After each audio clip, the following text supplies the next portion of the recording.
Nyaka and Honorable Ngunjiri. Ladies and gentlemen, Your Excellencies, welcome to the launch of the People's Liberation Party, PLP. As we settle down and welcome you to take your seats, we wish to formally and officially start today's event.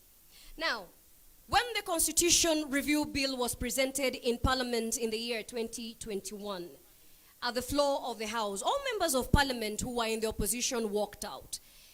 The Constitutional Review Bill was so controversial, the entire civil society was also opposed to it. But as all the members from the opposition walked out, all but one was left. It was none other but Her Excellency, the Senior Counsel, Martha Karua, who was left behind because she thought it wise to have her objections recorded in the Hansard. This is not an isolated case of principle or accountability, but a tested and proven record of a leader who is willing to put herself over and above for her people and for her country. That not being an isolated case when she also forego her position, which was an assured seat for her Gishogo parliamentary seat, to offer her skill set for the highest position and office in this country, the presidency. Ladies and gentlemen, these are the qualities that we must demand of our leaders, the qualities that have indeed been the driving force of the political party, NARC Kenya. And these are also the virtues indeed we deserve and desire of our leaders. And as such, as we unveil today's party, we must seek to enjoy peace, liberty, and to ensure we find plenty within our borders as our national anthem has prescribed. Your Excellencies, ladies and gentlemen, I wish to welcome you today, therefore, to the launch and the rebirth of NARC Kenya, to the People's Liberation Party. This is the party that will unite and liberate, because change cannot wait. Kwa ishara basi tuone. Tunaposema PLP, jamani tunajibu vipi ikiwa ni kauli mbiu na mwito wetu? PLP! PLP! PLP! Asanteni sana. Na kwa wale wote ambao wanaweza kuwa wanatuwatch live kupitia mitandao na runinga zetu, ni kuwakumbusha tu tovuti ama website yetu ni www.plp.com. Unapofika pale, unaweza kuchukua ile nafasi ili kujisajili as a member of the People's Liberation Party, PLP. Kumbuka kwamba tovuti ama website yetu ni www.plp.com. Na kumbuka kwamba tupo live on all our social media platforms, na tutakuwa live vile vile kwa X ama formerly Twitter, YouTube na Facebook, ikiwa ni mitandao ya chama cha PLP. Now also on the party leader social media platforms, we are also live. Your Excellencies, most humbly, I kindly request at this juncture, if I may invite the PLP Secretary General, Asher Bashir, for the welcoming remarks and to also introduce the party officials and memberships. Asher Bashir, you may take the floor. Welcome, SG.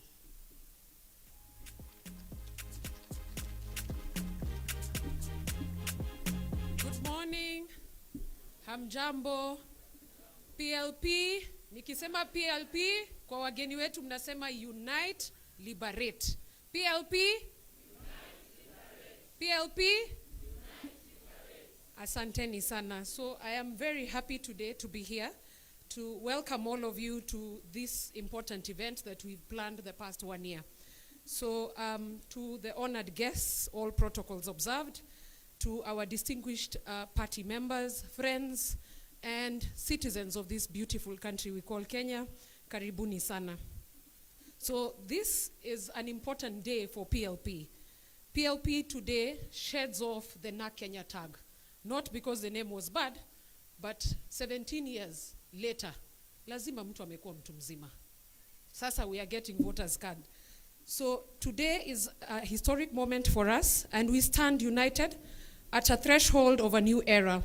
making this launch is an important step for NA Kenya. Our transition is not only a shift in names, because the party was registered in 2006. 17 years down the line, it started as a cooperative society. We've moved during the 2010 constitution to form what we now call the Political Parties Act, and we now are under the ambit of the Registrar of Political Parties. So you can imagine from that moment we transitioned, and I'm proud to say that NA Kenya was party 001 in terms of registration and compliance.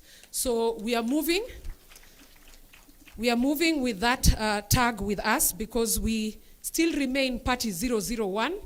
Ni kuoga tu na kurudi soko, as they say, kwa lugha ya mtaa. So you can see we have the colors of the party changed. The colors initially used to be green, white, and red. We retained the flower symbol because ukitoka kwa boma upotezi kila kitu. You remain with an identity for historical past purposes and also to remember where we are coming from.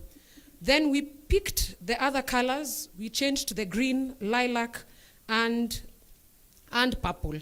So just to explain why we chose those colors. Purple ideally stands for unity and strength, the collective power of people coming together to build a just society. At this day and era, we need that, and we thought, why not take purple? Because it symbolizes the resolve in the face of this adversity that is meted to us by this regime. Our commitment, thus, for the purple color was settled on that. The second color is lilac. Lilac, with its richness and depth, symbolizes transformation and dignity. It also reflects our vision for a better Kenya, where every citizen has the opportunity to thrive and where each and every voice is heard. It is a color that, according to our vision as PLP, that reflects our belief for power change, positive and progressive change as a country. Finally, we all know white represents purity, clarity, and truth. And it is our reminder of our commitment for transparency, integrity, transparency, and the fundamental belief that we will stand in that aspect, especially where we are as a nation, where everything seems doom and dark. So thus guided the colors for the party. We also, the last 1 year, saw a robust of changes. Key among them is constitutional changes, because you cannot just call rebranding by finishing at that. And so one of the key provisions we included, there are many of them, so feel free, we will also be sharing with you. But the key component that we introduced, and I'm happy it came from the party leader, is term limits for party leaders. So we are not going to have PL being there forever, as Honorable Martha Karua in PLP. Atafanya yake, aondoke. Because what we've had as a country is you retain a seat forever. So you don't leave room for growth, especially to the younger people. So where do you expect us to be mentored? So asante Honorable Karua, because that suggestion came from her, that we must set an example and term limits must be there. As I wind up, mine is to request, as a country and as a nation, it is a high time that we unite and liberate for the common vision of our country. Irregardless of our color, race, tribe, religion, affiliations, and everything else, we are all affected by bad governance and bad economy. That, needless to say, must make us to do what? Unite and liberate. So in this juncture, mine is to welcome all of you and introduce a few members of the NEC because of time, so that they can at least give their opening remarks, and also welcome all of you to this party. And I am also very grateful that you showed up and came to stand with us on this important day to celebrate our milestone. Thank you very much, and for now, I will invite Kabala Kile, who is the vice chair of the party, to come and give brief remarks. Asanteni sana.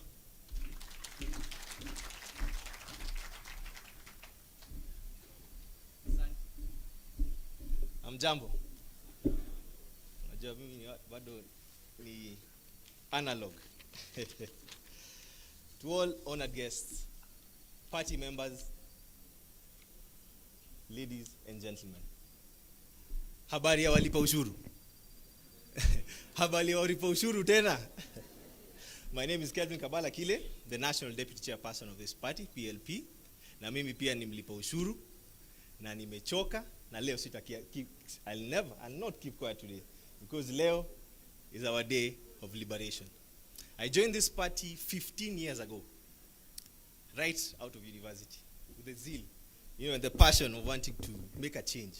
And politics is what came to mind and was what came naturally and effectively in terms of making useful change to the society. And so I came to the party, and that's how I found my home in Kenya. Now PLP, growing from an ordinary member to a ward party representative, constituency party representative, all through the steps. 2018, I was voted as the National Youth Chairperson. February 18th, 2022, voted as now the National Deputy Chairperson of this party. You may ask, why this party? This party because we hold values dear. The values I hold dear were espoused within this party. Values such as transparency, accountability, honesty, and they've remained consistent ever since the party was formed in 2006. And this is thank you to our honorable senior counsel and party leader, Mama Martha Karua, the people's defender. I mean, to keep in the straight and narrow. Let me tell you one thing about principles, my fellow Kenyans and fellow taxpayers, unfortunately, at this time, is that we are at war. And this government has waged a war against Kenyans, against our payslip, against our education, against our healthcare. Basic need is not so basic anymore. 42 million Kenyans cannot afford a decent meal. Huh?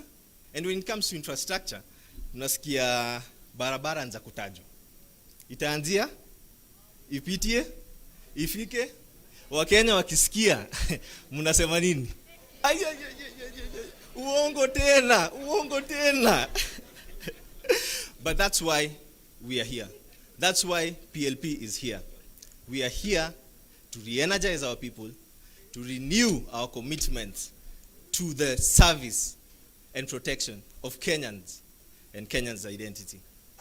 PLP is going to form a home of all Kenyans who are tired of being a target of the economic hitmen that are in this government. All Kenyans who shall not stand aside as our nation is being taken down the drain.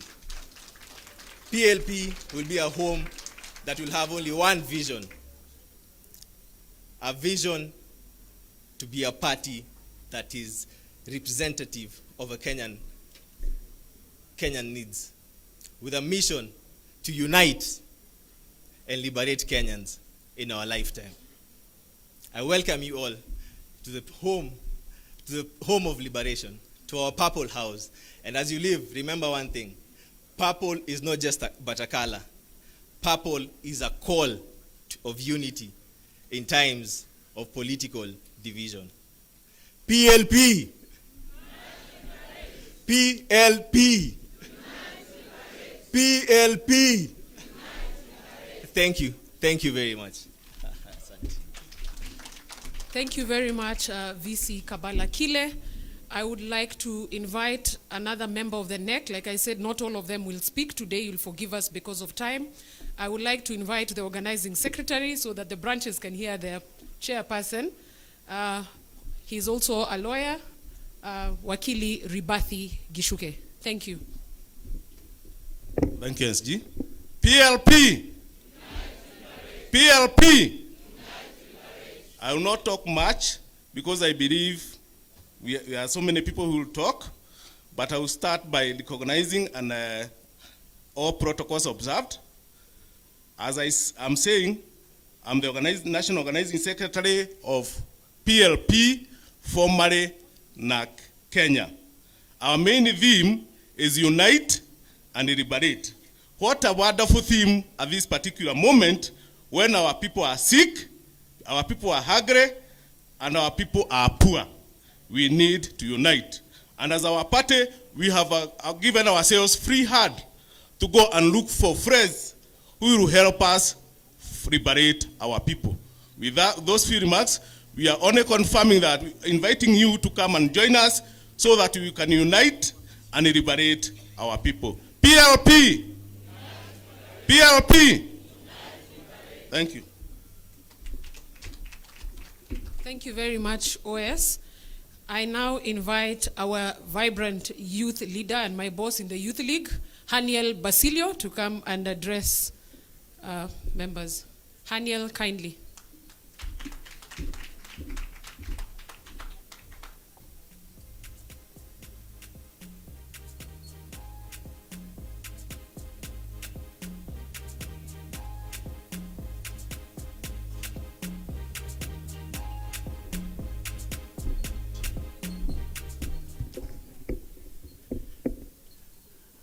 Mama wa Taifa, our mother, the Esther of today, Martha Karua, all distinguished guests, na party members. PLP!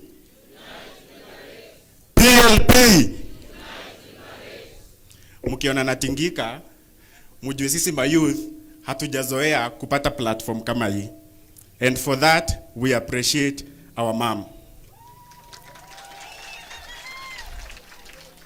It is with the youth that unfortunately no longer have access to health care.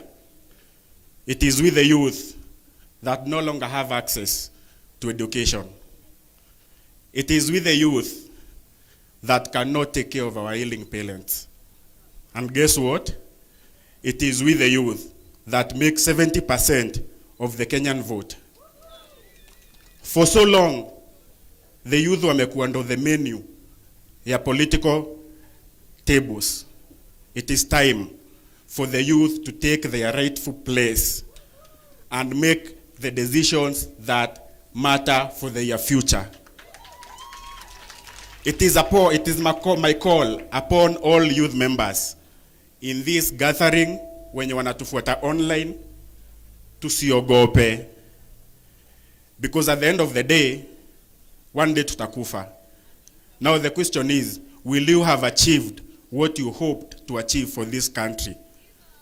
To our leaders, this country needs you more than ever.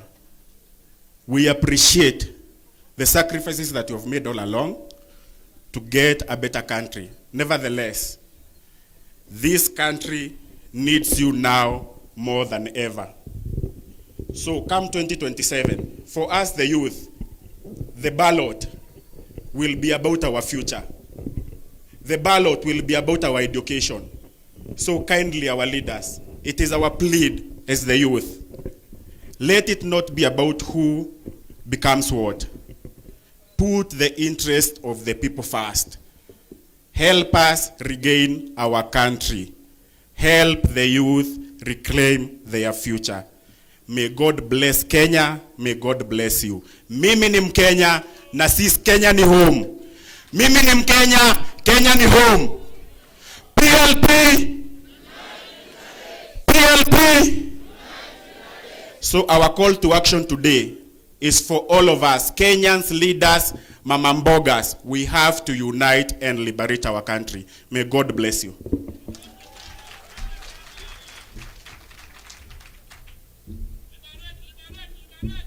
Kweli bila shaka liberate, hata mimi nakubaliana na aliyenyuma anasema liberate.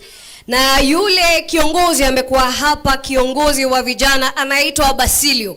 Amesema liberate. Jina liberate kwa Kiswahili ni kukomboa, lakini lazima tuonyeshe watu kwamba sisi tuko tayari kwenye safari hii. Kwa hivyo tukisema PLP tunasema nini? Tukisema PLP tunasema nini? Kumbuka tulisema kwa ubora wetu, chakula lazima kina ladha na kina rojo jamani. Kofia tunazo, maua tunazo. Leo ni siku tunazindua chama chetu cha PLP. Tupo tayari? Tupo tayari? Umeangalia kama umeacha chochote chini ya kiti chako, uchukue kibango chako cha kuonyesha mambo ambayo tunataka kusema na kuangazia siku ya leo. Tupo tayari? Nione kwa ishara. PLP! PLP! PLP! Unite, liberate! Unite, liberate! Asanteni sana jamani. Kwa ukumbusho tu, your excellencies, ladies and gentlemen, if you please allow me, remember today is an opportunity for us all to register. Proceed to our website. This is www.plpkenya.com. All right? Hiyo ni tovuti yetu. Turudie tena, www.plpkenya.com, ili tuweze kuwa ni watu ambao wamezingatia sheria zote za kuwa wanachama. Endelea katika hafla hii. Kuna njia nyingi sana za kuwa tunapatiana ujumbe, za kuelimishana, na kuna kiongozi ambaye amekuwa njia mwafaka ya civil education, ya kutumbuiza, kuonyesha umaarufu wake, vile vile akiwa kama patriot. Huyu si mwingine bali ni the people's poet. Anapokuja hapa, huyu anafanya mashairi ambayo wewe ukisikia kweli utakubaliana naye, na wala si kiongozi ambaye anaogopa. Vile vile ametangaza msimamo na amesema vile vile atakuwa anawania kiti cha Member of County Assembly kule Kabete, eneo bunge vile vile la Kabete. Bwana Dungi, people's poet. Jamani, naona mimi uwanja ni wako. Karibu. PLP. PLP. Unite, liberate. Ni shujaa wazalendo we. Ni shujaa na PLP. Ni shujaa sisi wote we. Ni shujaa ndio maana. Ndio maana. Ndio maana. Wanja. Ndio maana. We remember. We remember to remember. Let us remember not to forget. Let us remember those dismembered. Let us remember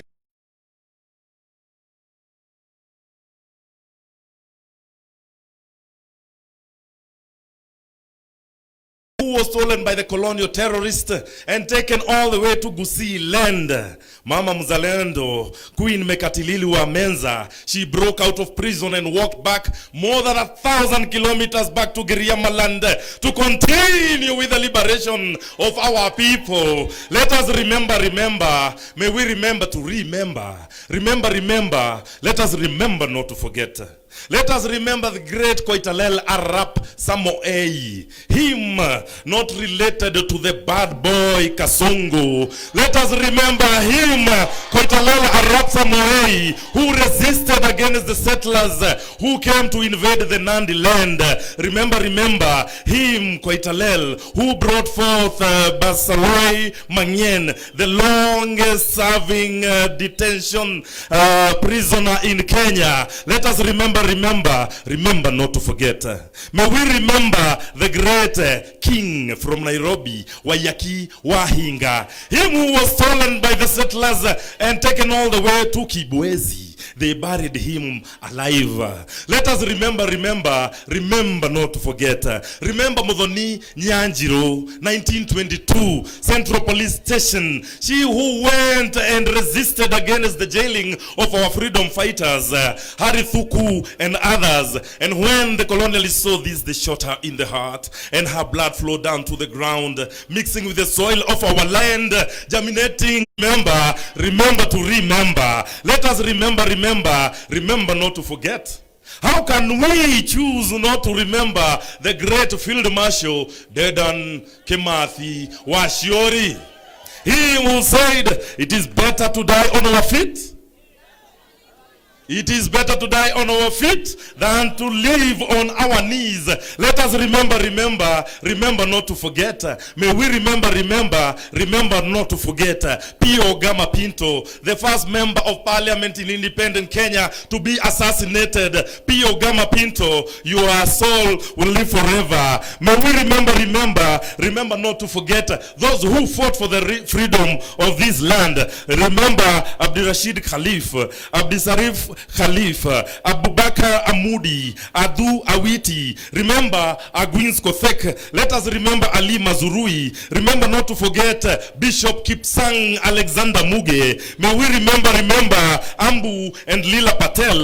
Let us remember not to forget General Baimungi. Let us remember General Mwariama, my Lukoloik. Let us remember Bena Bluma, Mama Victor. Let us remember Social Justice Crusader Caroline Mwatha. May we remember not to forget DK Sharda. Remember Edoga Mulai, Fitz D'Souza, Gasheshe Wamiano, Gakara Wawanjao. Remember Gesheha Mungai, GP Oulu. Remember Mohamed Kakoile. Remember Hattings Okoth Ogendo. Remember Harun Ahmed, Hari Thuku, Hezekiah Rabala Ochuka. Let us remember Humphrey Kimani Ndegwa. Remember Jacinta Kabika. Let us remember not to forget J.M. Kariuki. Him killed 50 years ago in 2 days to come. Let us remember not to forget Josephine Nyawera Gengi, Odongo Langi, Joseph Murumbi. May we remember not to forget Karemi Ndufu.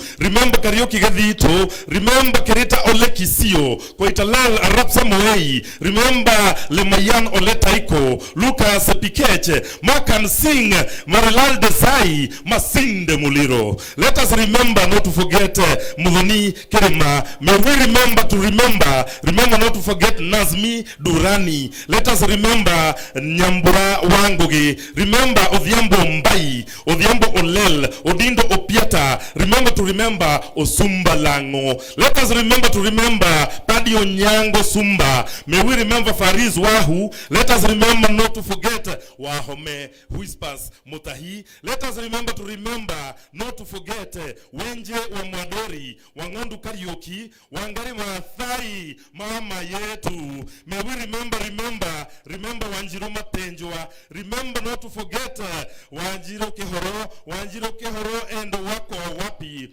Remember Wasonga Sijeo. Remember Willie Kimani, Yakub Din, Zarina Patel. Let us remember not to forget.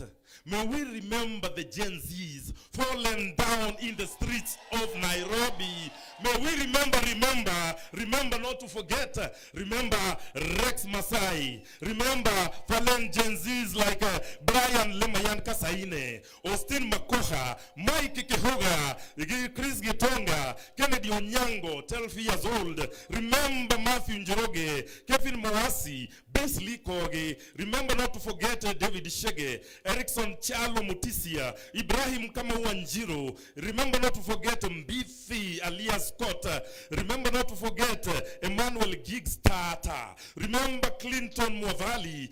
Remember Kennedy Odhiambo Maina. Remember Wilson Sitati. Gen Z Kennedy Njero. Gen Z Valentine Njeri. Gen Z Eric Kanyoni Chieni. Remember not to forget the Gen Zs Eric Kiratu, Caroline Shiramba. Let us remember. May we remember to remember. Let us remember not to forget.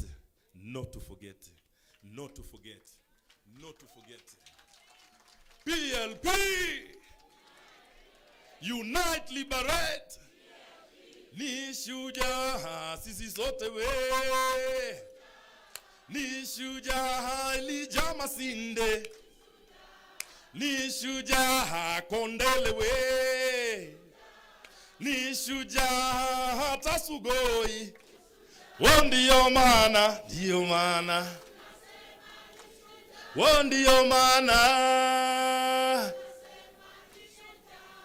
Viva Africa, viva! Viva PLP, viva! Unite, liberate! PLP! Thayo.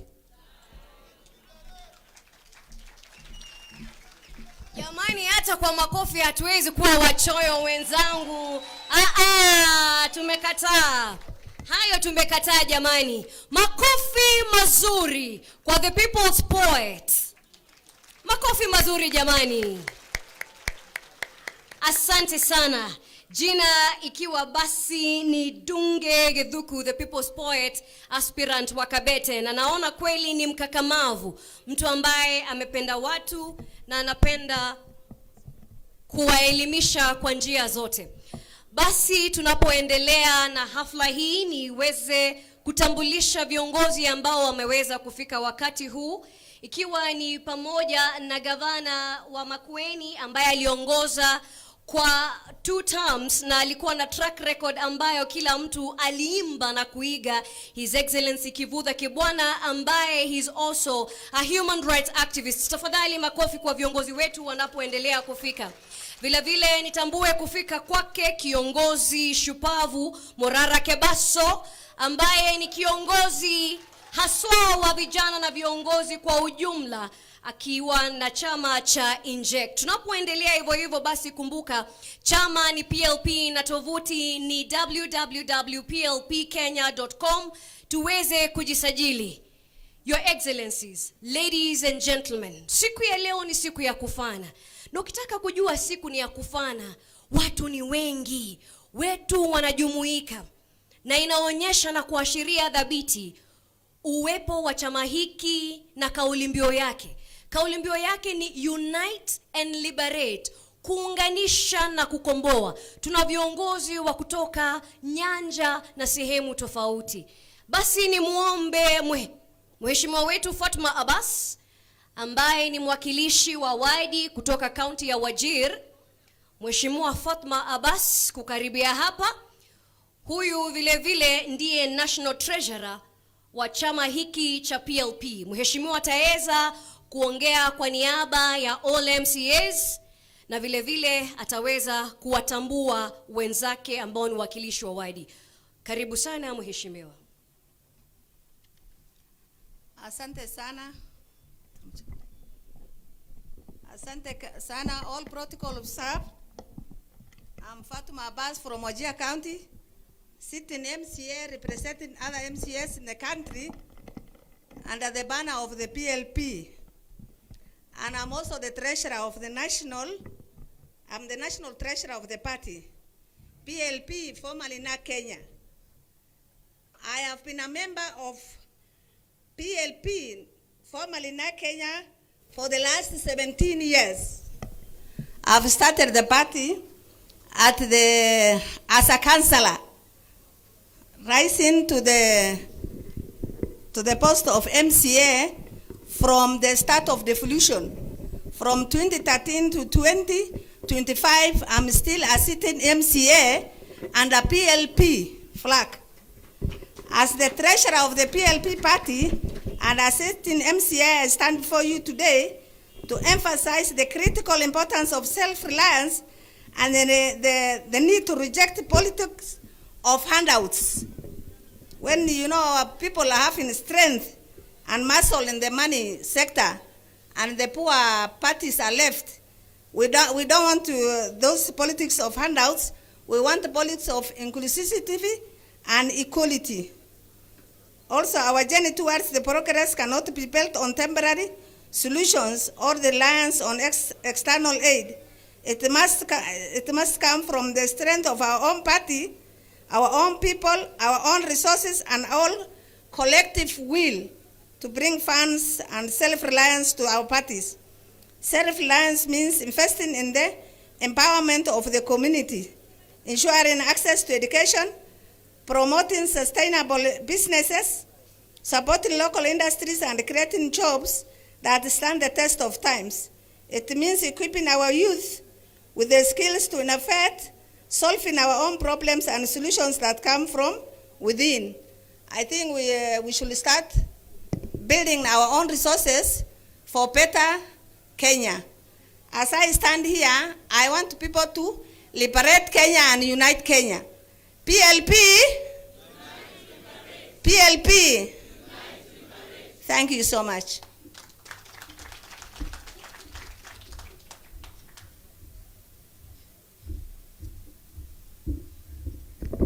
PLP? Mbona mnakaa mmechoka hivi?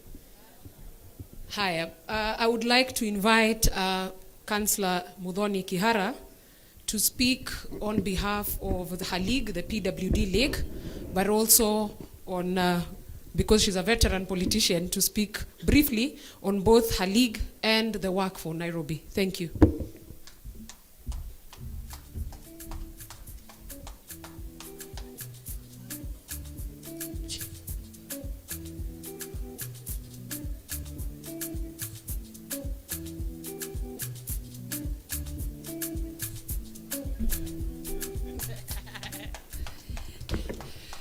PLP! PLP!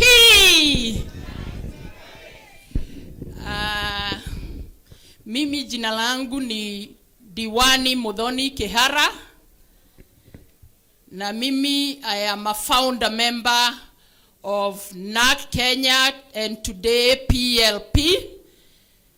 I also represent persons with disability within the NEC, but I am also a human rights activist and a political practitioner throughout my life.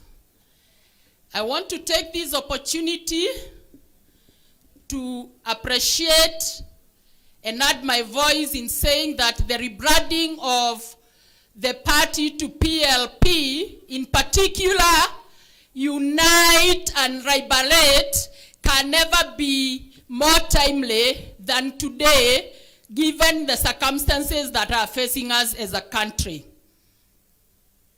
Representing vulnerable persons, there is only one line, and the line and the word is inclusivity. If you are at the lowest ladder of the society, and the society itself is in chaos, then you don't know where to start to be included. And that is why, for me, the call for all of us to unite and liberate gives us, as the vulnerable people, the opportunity to fight for inclusivity in a civil, structured, rule of law society. Unite and liberate. Unite and liberate. Thank you.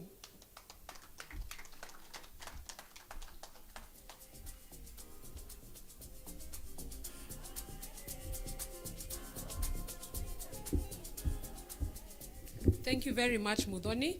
I'd like now to request all members of parliament and senators present and leaders to kindly come, because we want to also hear you. I would also request that Honorable Jerry Maina represents women leaders in terms of speaking, and then Honorable Mbui represents members of parliament, and the Senator for Kiambu, Karungo, to represent the senators. So kindly, we want to acknowledge our leaders who came to grace our occasion, and we say asante sana.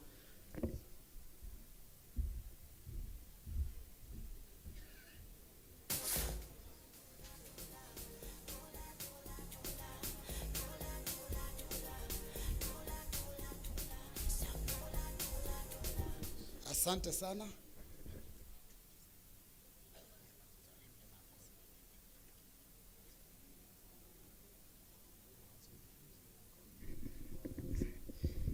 Asante sana. PLP. Ya, kwa majina ni Robert Mbui, Member of Parliament for Kadhiani, National Organizing Secretary wa chama cha Wiper, na pia Deputy Leader of the Minority in the National Assembly. Hebu munisalimie tu kidogo kwa hewa. Asante sana. That is the Wiper greeting. Wakati unaona mtu anakufanyia hivi, unajua hiyo inaitwa nini? Wiper. Asante. Our Excellency Party Leader of PLP and all our party leaders. Yangu itakuwa machache sana.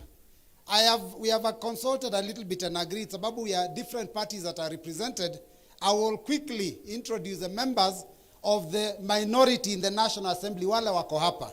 Na ningeomba members of Wiper, sababu tuko hapa, muje hapa mbele ili tuonekane pamoja. Members of Wiper, tafadhali, because Wiper is part of the minority in the National Assembly. Muje hapa tuwapatie nafasi, ni kusema tu jina kwa sababu wa muda. Members of Wiper Democratic Movement, tafadhali kujeni hapa. I know there are a number of you that are here.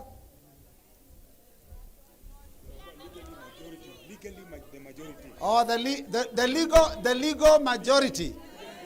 Asante sana. I'll also like to invite Honorable Mwago, because Honorable Mwago of Starehe is also part of the majority, the legal majority being in Jubilee. Ningependa niwapatie nafasi ili msalimiane, mseme jina tafadhali. Mheshimiwa Mawadhe, anza.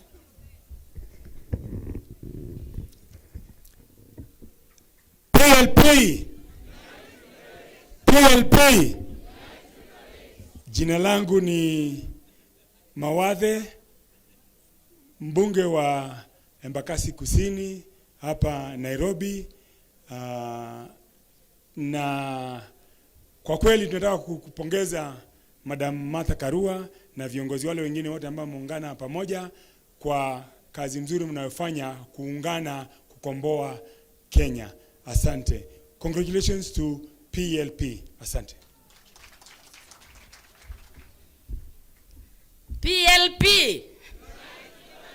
PLP. To Her Excellency the Chief Guest today, Martha Karua, all excellencies, all protocols observed. Jina yangu ni Susan Ndunge Kiamba, mbunge wa Makueni. Yule alikuja hapa alisema mimi ni mbunge wa Kiamba. Mimi ni mbunge wa Makueni na niko na furaha kukua hapa. Yangu ni chache. Tumekuja kusema ongera. Ongera kwa watu ambao tunaona mindset ni kama yetu. Tumekuja hapa kama wana Wiper na tunasema kama mimi mtu wa ground. Nimetembea ground yote Makueni, nimetembea ground yote Kitui na Machakos, nimetembea Kwale na ground inasema akili siko hapa. Kwa hivyo msikuwe na wasiwasi, ground inasema we want alternative leadership. We want alternative way of governance. Kwa hivyo PLP ongera sana. Tuko na nyinyi. Okay, our chief guest, Martha Karua, our principals, all protocols observed. PLP. Mimi sitasema mengi, mimi nasema nashukuru sana kwa kualikwa hapa and coming to witness when this liberation journey starts in this country. And also to thank our principals for your sacrifice and for making sure you are fighting for the future of this country. We are the youth who are going to benefit from this, lakini mmejitolea kupigania hii nchi. Hakuna inheritance nyingine mtatuachia. Inheritance yenye mtatuachia ni kupeleka Kasongo nyumbani na kukomboa hii nchi, na sisi kama vijana tutaishi kwa respect na tuko nyuma yenu 100%. Tuko na nyuma yenu 100%. Mkituambia ni right tunaruka, ikituambia ni left tutaenda na nyinyi hadi dakika ya mwisho. Thank you so much and may God bless you.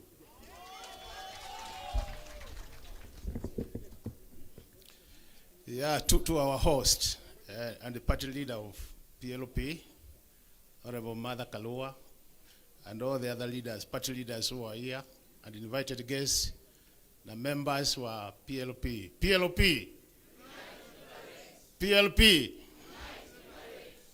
Mimi naitwa Makali Mulu. I'm the member of parliament for Kitui Central. Na nimekaa mbunge kidogo. Tuliingia huko 2013. And I want to appreciate the organization which I have seen within this party. You have done very well in terms of organizing your event. Can you clap for yourselves? Nitasema tu jambo moja. Our party leaders, you are all here. We respect you. And Kenyans are looking upon you to liberate the country. So ukombozi wa inji uko mikononi mwenu. Please, as you liberate this country, you'll have to make sacrifices. So we want to urge you, when it comes to that important moment of making sacrifices, please muache selfishness inji ya mlango. mtatusaidia. Komboeni nchi.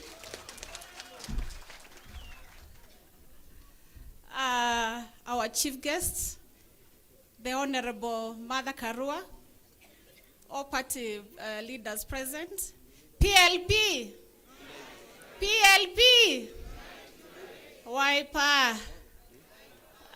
Kwa majina naitwa Irene Kasalu, mimi ni women rep wa Kitui County, and I'm very happy to witness this special occasion. Mama, we are proud of you.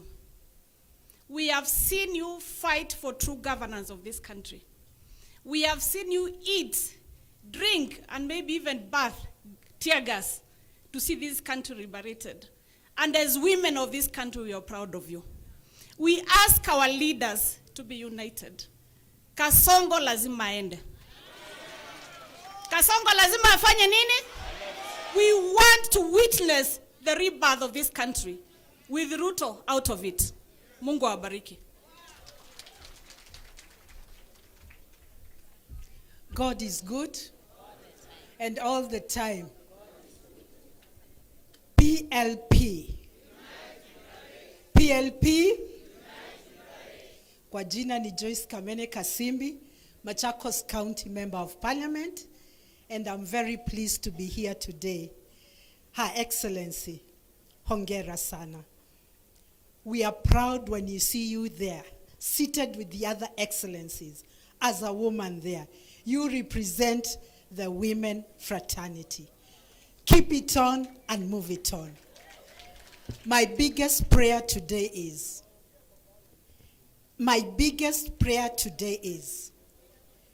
may we for once truly liberate this country. May we come together with that sincere purpose of liberating this country. Let it not be every time we change, we name our parties, and the same mistakes are repeated. Let us go on our knees. Let us unite. I am sure this time round, Kenyans, come 2027, with the unity of these excellencies and the GNZs, Kenyans will be proud. Asanteni sana na Mungu awabariki. Thank you. Asante sana Mheshimiwa Kamene. Other members are streaming in. After further consultations, we have agreed that all members of parliament that are here tuje hapa pamoja, because at the end of the day we also want a photo together. Tuonyeshe that we are moving this journey, walking this journey together. So all other members of parliament, tafadhali muje hapa, and the ones who have spoken, please remain up here so that we move together. Mheshimiwa, karibu useme. Asante. To the excellencies, Honorable Dr. Kalonzo Musyoka, Dr. Stephen Kalonzo Musyoka, all protocol observed. Let me first say that as members of parliament from whatever fraternity, we are ready to join with other leaders to liberate this country. I'm the member of parliament from Kilome constituency, and my urge and my plea is that for us to liberate this country, we must join together and think from the same script. That is the only way we are going to make Kenya a great nation. Your Excellency Riggy and Honorable Kalonzo Musyoka, Martha Karua and Eugene Wamalwa, you have no choice but to stick together to liberate this country. Members of parliament and the senators from the entire nation, our word will be one. We will look for liters and liters of soap and glue to make you stick together to liberate this country. May God bless you.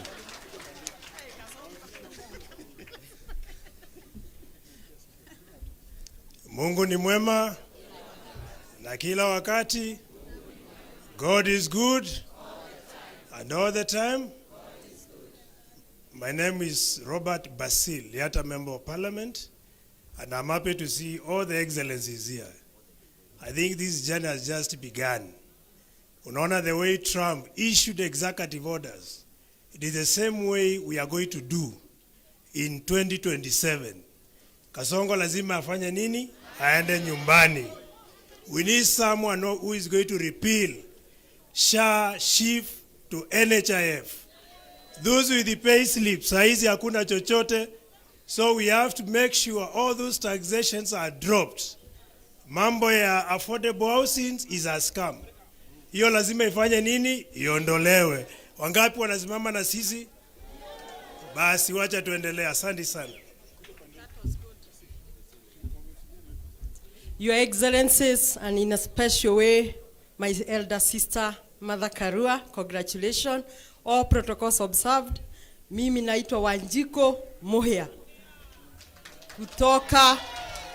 Kutoka Kipipiri, mahali siku moja tuliojesha Moi pilipili. Na raundi hii tumesema Kasongo hapati hata agent in Nyandarua County.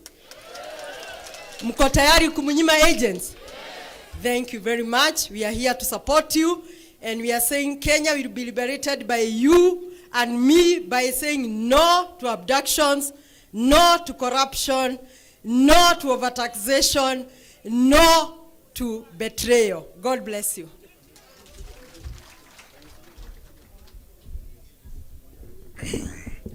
Your Excellency, the party leader for PLP, Your Excellencies present, members of the PLP party. Kwa majina mimi naitwa Ngogoyo, I'm Onesmus, mbunge kutoka Kajiado North constituency. Na asante sana. And I ascribe to our Monyoro movement. Hapo ndio nyumbani. To Martha Karua, pongezi sana.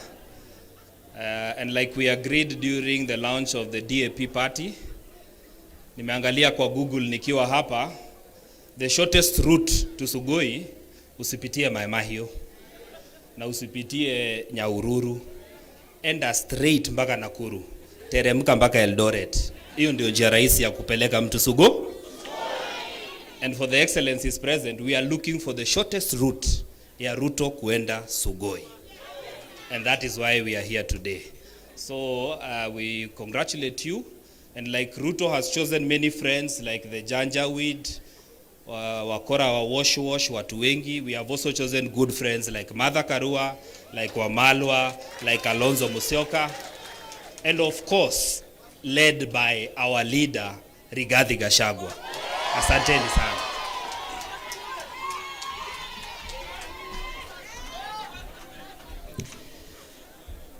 Your Excellencies, our Iron Lady, Martha Wangari Karua, PLP,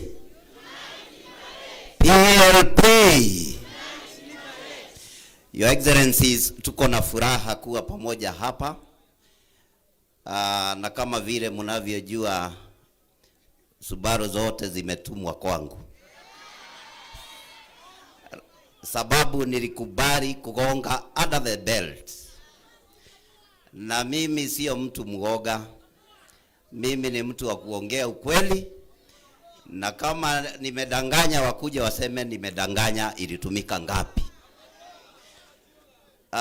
Your Excellencies, tuko na furaha kuweka watu wetu pamoja, hasa tukiangazia viongozi wetu wale ambao tunasema tutatetea haki ya Mkenya, haki ya mlipa ushuru, haki ya watu wetu ambao wamesimama kidete kusimama na serikali la Kenya.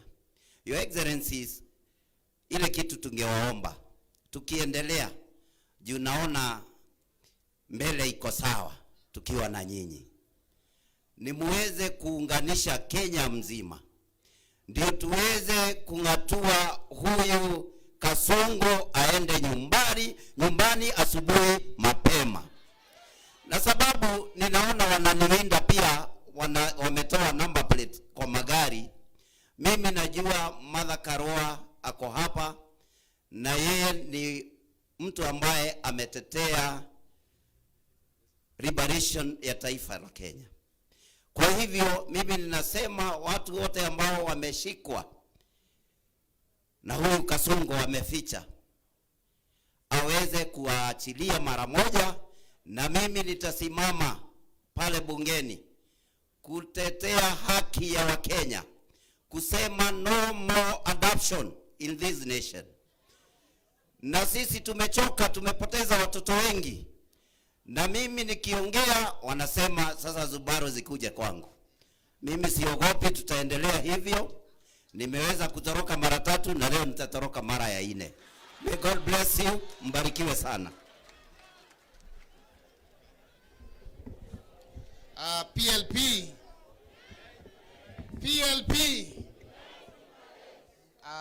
Your Excellencies, majina ni Major Donk, mbunge wa Embakasi ya Kati, that is Embakasi Central.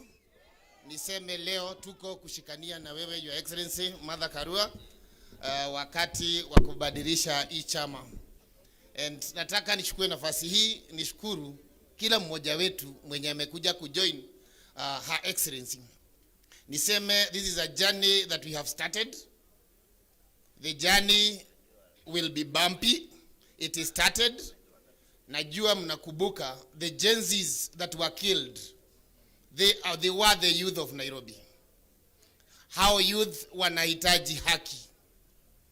When they are chasing Koibori up and down because of talking about the money that was used huko Addis Ababa, it is because they want to ensure that everyone is quiet.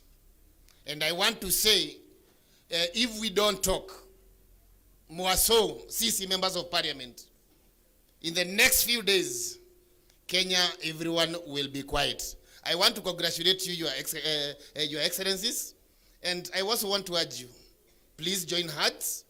This is the only way we will be able to liberate this country. I believe the country is united, apart from one person who is going preaching that there is no unity. I believe we are united, and whatever he's trying to do, he's moving around the country, trying to isolate one tribe. And when I look here, naona tuko sisi wote pamoja. Are we not united? Kenya is united. Ile kitu wa Kenya wanataka ni haki, SHA ifanye kazi, abduction ziishe, payslip ikuwe free, na ile heshima ya binadamu irudi hapa Kenya. Asanteni. Our chief guest, Honorable Martha Karua, our principals, and everyone, good morning. PROP. My name is Commander Mwafrika. I'm a member of parliament for Roysambu, here in Nairobi County. Let me start by congratulating PROP for the unveiling today, and also to say that we as leaders, we owe it to Kenyans. And I like the slogan of PROP, unite to liberate. We owe it to Kenyans, and 2 things are very important. To unite so that we can liberate. Number 2, the contribution which is required so that we are able to liberate is sacrifice. Our principals, we are also asking you to unite, because that's the only secret we are able to liberate this country. You can imagine, SHA is not working, help is not working, everything is not working, construction of roads not working. That means we leaders, we owe it to Kenyans, we need to unite so that we can liberate, and we need to sacrifice a lot. Thank you very much. God bless you. Asante sana. Jina ni Kagushia, Mukoroini MP. PLP! tumeanza mwendo kasi, na pahali tunaenda hakuna kusimamishwa, kwa sababu tuko na akili, tuko na nguvu, tuko na uwezo ambao unahitajika kuhakikisha ya kwamba tumesema hapana kwa abductions. We say no to abductions. We say no to pay slips going to the government through overtaxation. We say no to manipulation.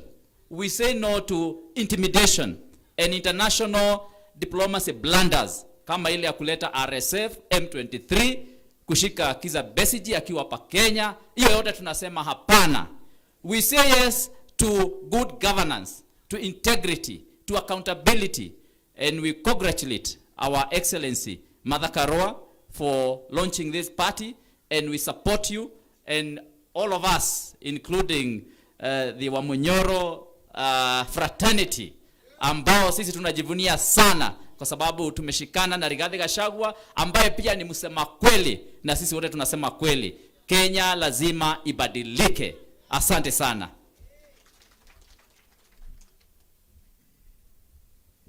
PLP, PLP, unite and liberate. Your Excellencies present, mimi naitwa Geoffrey Wandeto, mbunge wa Tetu huko Nyeri. First of all is to congratulate Honorable Martha Karua for this momentous occasion.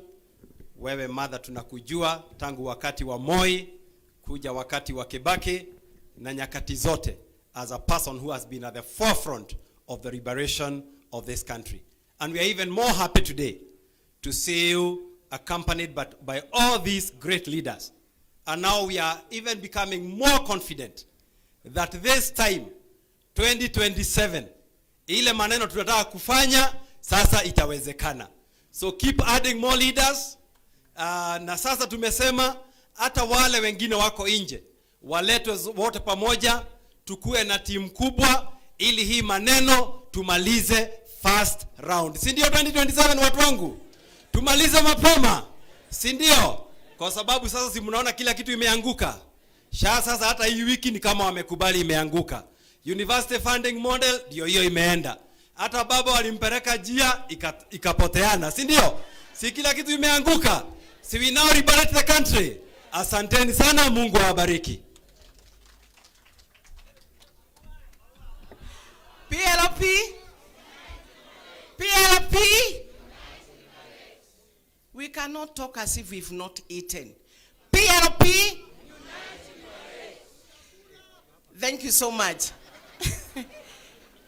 Allow me to congratulate our sister, our mother, Martha Karua, neighboring Murang'a County. This is Mary Wamaua, Member of Parliament, Maragua constituency, and I'm always happy and proud to have Martha Karua as our neighbor and as a woman like me. All what have been said by the members present here is true and good to go by. If there are two women that I emulate and encourages all the women in leadership are the likes of Wangari Maathai and Martha Karua. And if at all women, we are going to stand tall. And we also speak as women who have brought all men on this country and on earth. Obviously, the man is there behind. But the woman, most important, because of carrying the pregnancy and giving birth to that. And also taking care. Today we are here to support and to show that His Excellency Riggy Gachagua is not alone. We stood with him right from the impeachment manenos, and even today we are still with him and will walk the journey as he tried to make many friends as possible as he has done today. When the issue of broad-based came, and they said that they are looking for friends, we told him he's also a man enough like them. He should also emulate the same and look for more friends. And that is why we can see the like of the dignitaries who are here and as we are behind them. Aluta continua, we should not look backward, but move ahead. And it is until we agree to unite that we shall be able to liberate. Aluto continua? Yes. So, mother, we are proud of you as women. Ile umepitia sisi hata hatujapitia. So tukikuona uko na sisi, wewe ni kama kioo, tunaangalia tunaona wanawake wanaweza. So let us all of us join together. We unite so that we are able to liberate. Na maneno ya hii uoga inauzwa. Kama Koibori hapa anakibizwa na Subaru ambazo hazina namba. Kwa nini wanaficha numbers? If they do not also want the likes of Morake Baso to speak, then they should do what is supposed to be done. The other day, the Archbishop from Nyeri said that government is not an advertising agency. It should be walking the talk, but not talking, but when we go on the ground, there is nothing. And that is why Morake Baso has a lot to move around as he tells us the date, the amount, and yet there is nothing on the ground. So we are calling upon us who can unite, we liberate, and we do as whatever our people are waiting for. So haturudi nyuma, naona kuna muranga ingine hapa, and we are going to go if you agree that we unite. If we are divided, that is the end of us. We know who we are dealing with, and we must stay put. Thank you so much.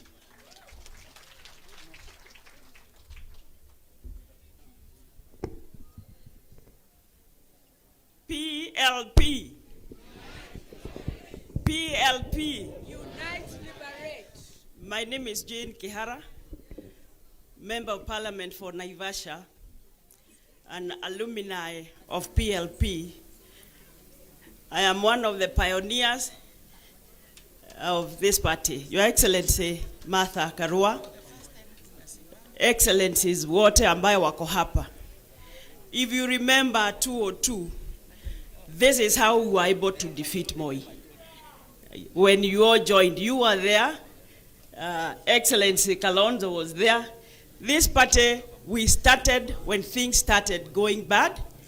And in fact, I remember you called us in your office at Cooperative House. That's where you are, Chief Justice, as the Justice Minister. And we told you I was coming to look for this office. I'm the one who came looking for this office. So I'm a proud member, our alumni of Martha Karua. I love your resilience. I was elected on a party that we are ashamed of mentioning. UDA. Nobody wants to talk about UDA because Ruto has let the country down. I have never seen a person who will cheat you looking at you in the eye. Anakuambia uongo ke asubuhi saa sita na jioni ni uongo. You cannot govern a country by bribing leaders because that's what he does. Things are going wrong. We are all seeing, we can all see. You have started your campaign and you are telling us not to campaign. Yet we can see you campaigning all through. So, our leaders, we are behind you. Repeat the 202 exercise. Put this country together. We will all follow what you tell us. We can, kama ungeniambia haupigi Ruto tungepigana. Because I thought all those things he said were true, but sometimes also we didn't think properly. It looks like. Because you don't ride on a wheelbarrow and expect to go far.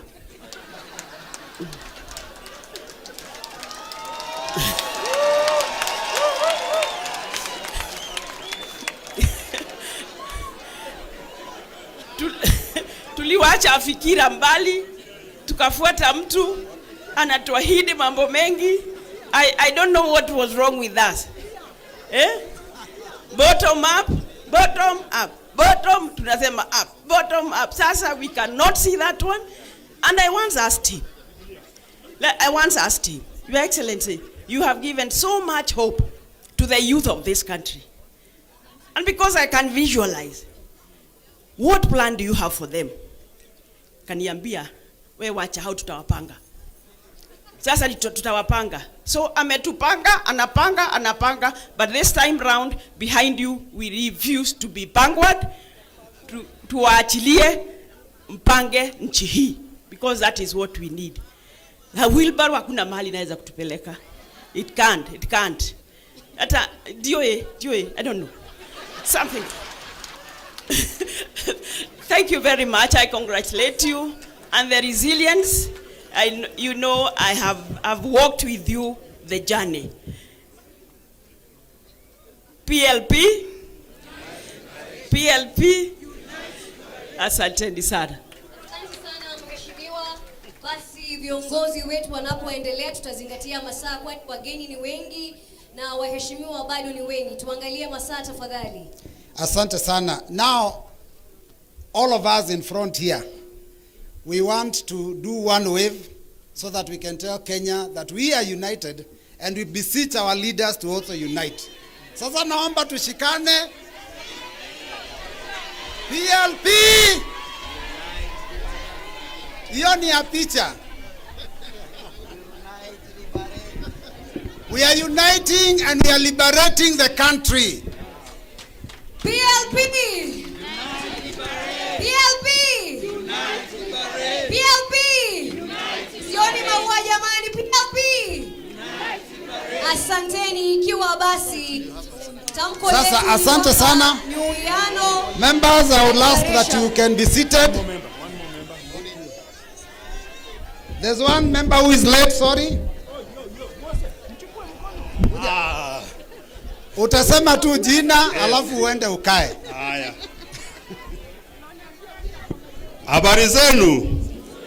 Habari zenu. Kwa majina naitwa David Mwalika Mboni, member wa parliament Kitui Rural. Asanteni sana.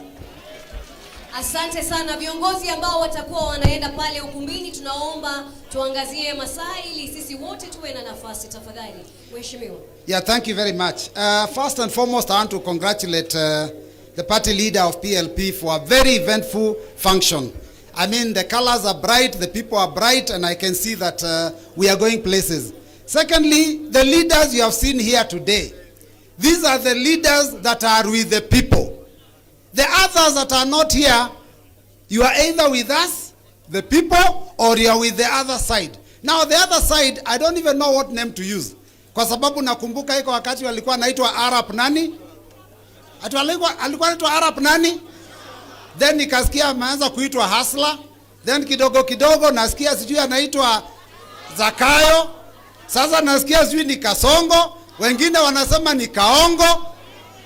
So you are either with the people or with that other side. But I want to say 2 or 3 things before I sit. And allow me as the deputy leader of the minority, kwa sababu nimekuwa bunge kwa muda, and we have seen, we know we are the majority in court. Na unajua pale bunge wala wameshikilia doria, they have always continuously denied us. First and foremost, the country is in trouble. My colleagues have spoken. Kenya iko kwa hali hatari. There are only 4 things of software that I want to talk about today very quickly, and that is the economy. Of course, the economy of the country is one of the things you have to worry about. Education, health, and security of the country. The economy is doing badly kwa sababu wakati Zakayo aliongeza ushuru, immediately all those people that would have invested in Kenya went elsewhere. And that is why we have rampant unemployment in this country.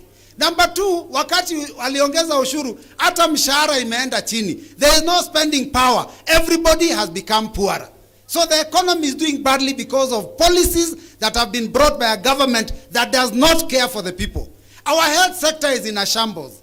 Munajua juzi hospitali za private zote wamesema they will not treat teachers, they will not treat police, they will treat nobody unless you pay cash. Because SHA has failed. That is a policy of a failed government. The issue of education. Sahi munajua funding model has been thrown out by the court. Our junior secondary schools infrastructure is missing. We are in trouble. Security of the country is in trouble kwa sababu mmeona wamefungua hata mipaka. Watu wakuja wachukue ID hata bila vetting. So I'm telling you, Kenya is in trouble. Today we are hearing that PLP is saying unite and liberate. The only way we shall get ourselves from that trouble is to unite and do what? Unity will start from our leaders all the way to the bottom. And the minute you do that, let us liberate so that Kenya can move forward, so that these things that we are seeing can be... Sorry?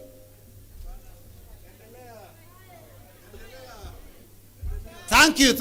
So that the things that Zakayo is doing can be put a stop to by the team that is seated here. Finally, unajua kuna watu wanasema eti you are either with the Wamunyoro team or with the Zakayo team.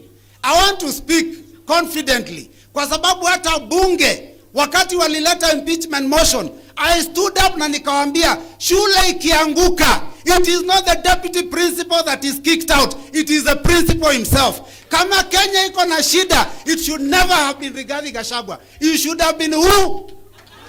It should have been who? Asante, Mungu awabariki, asanteni.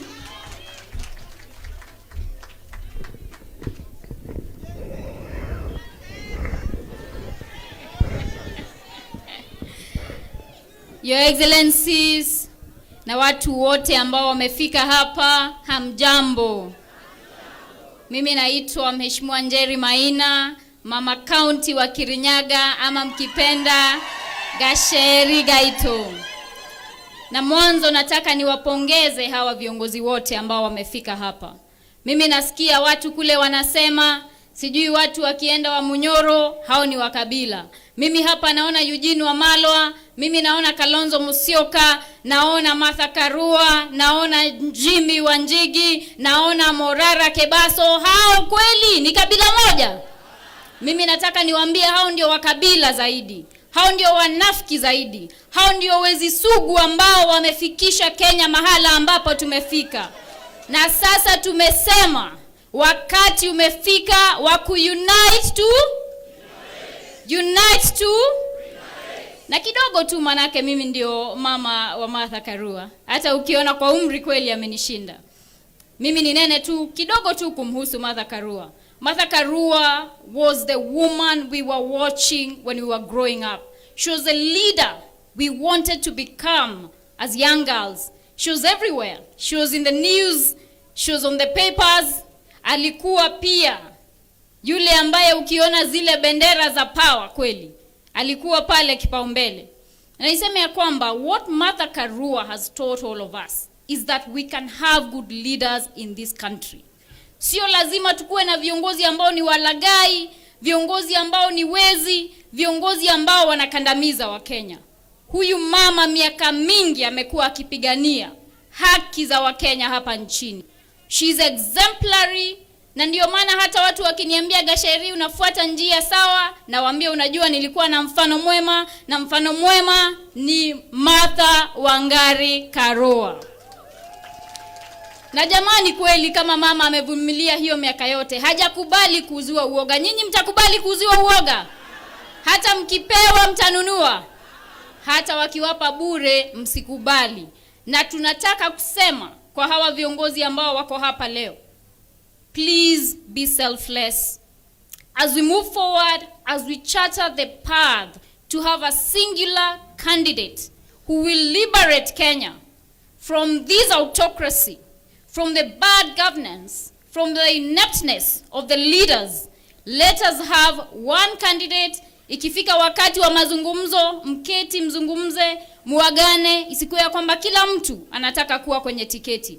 Manake huyo mtu nasikia mnamuita nani? Ati mnamuita nani?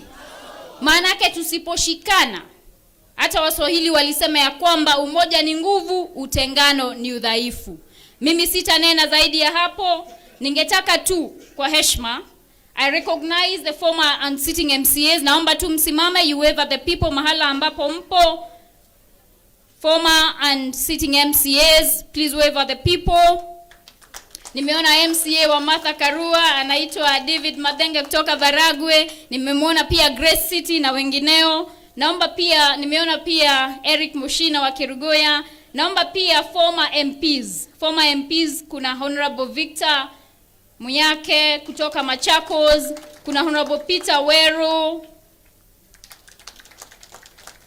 Kuna mama wetu Simba, Honorable Kate Waruguru.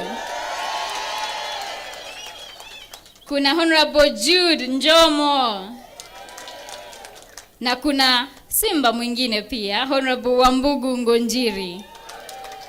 Asanteni sana, Mungu awabariki, and we must continue to unite and God bless you. Asante sana Mheshimiwa Njeri Maina, representative kutoka Kirinyaga. Tunapomaliza awamu hii, tunaye seneta kutoka kaunti ya Kiambu, Karungo Wadhangwa.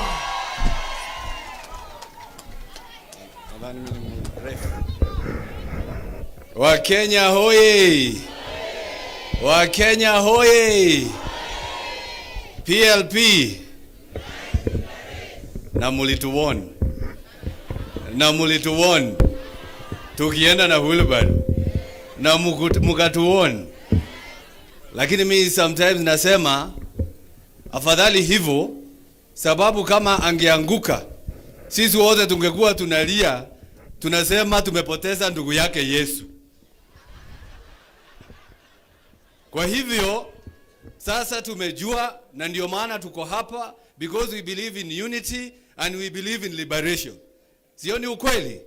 Your Excellencies, mimi hapa nasimama, naitwa Karungo Wadhangwa. Karungo Wadhangwa, seneta wa Kiambu. Na mimi ni Getungati.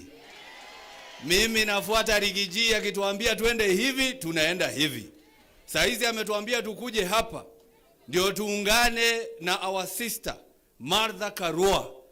Leo akianzisha upya chama chake cha Kenya kiwe People's Liberation Party. Na ndio maana tuko hapa.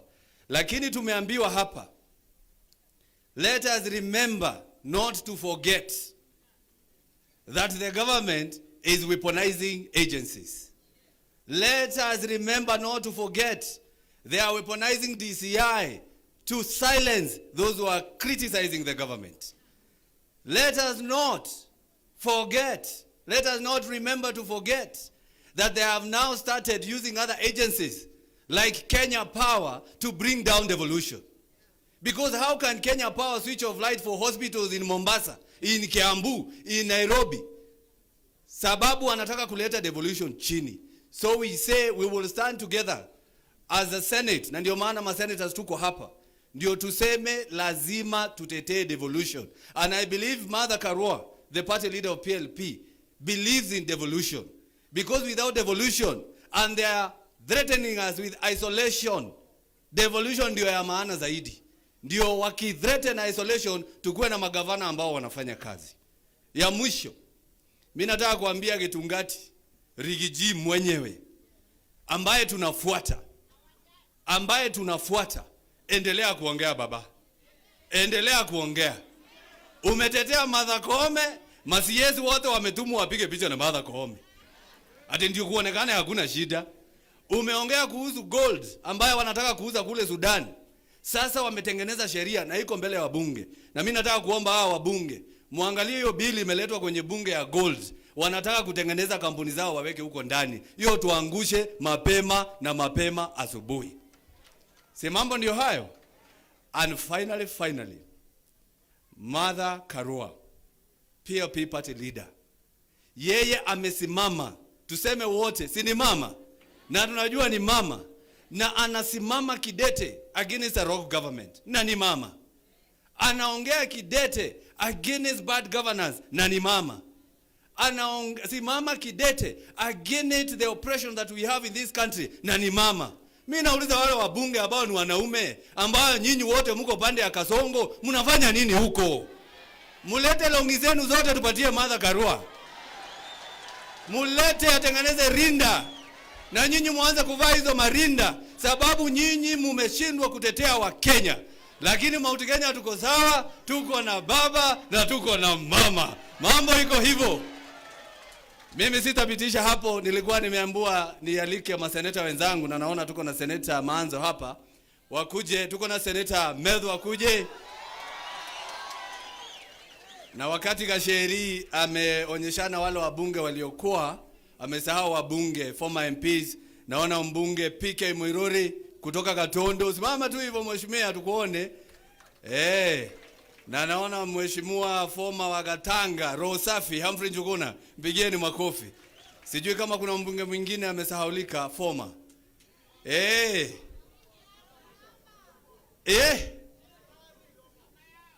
Mama yao. Sawa, mpigieni makofi, asante sana. Haya, mimi nitafikisha hapo na nafurahi kuwa hapa when history is being made to unite and to liberate. Senator mwingine, naona Senator Onyonka karibu. Ako kwa simu ako group nyingine. Party leader. Haya. Sana tunapoendelea kukaribisha viongozi wetu, tunapata sehemu hii ama seneta, tunaangalia wakati ili tuwe na nafasi ya viongozi wote kusema na wananchi. Asante. PLP. PLP.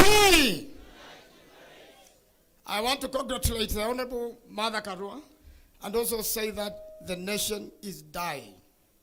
The institutions are being killed. Parliament, judiciary, they are being killed. And the worst of it, Gen Zs died in huge numbers. A bus started by kidnapping people. Ruto is kidnapping people.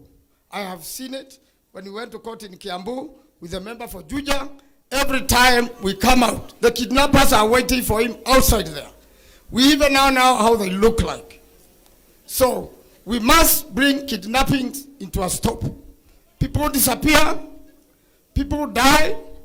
Recently we went to the city morgue and a lot of our Gen Zs who were kidnapped and disappeared, they are there. Their bodies have not been identified, their fingerprints have not been taken, and even the government dared to go to court to be given an order to bury them. This is a very serious matter.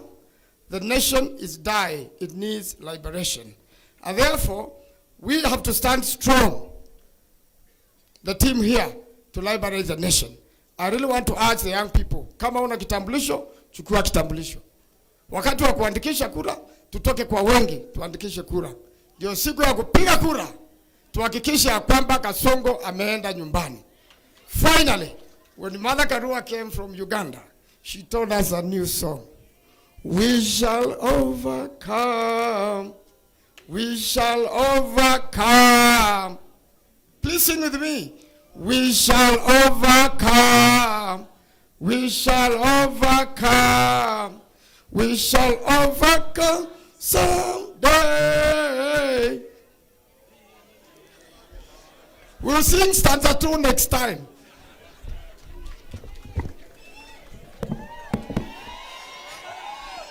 Asante sana kiongozi wetu Mheshimiwa Martha Karua, kiongozi wa PLP ambaye ndiye chief guest wa siku ya leo, kiongozi wangu Your Excellency Riggy Gachagua na viongozi wote walio hapa wa chama.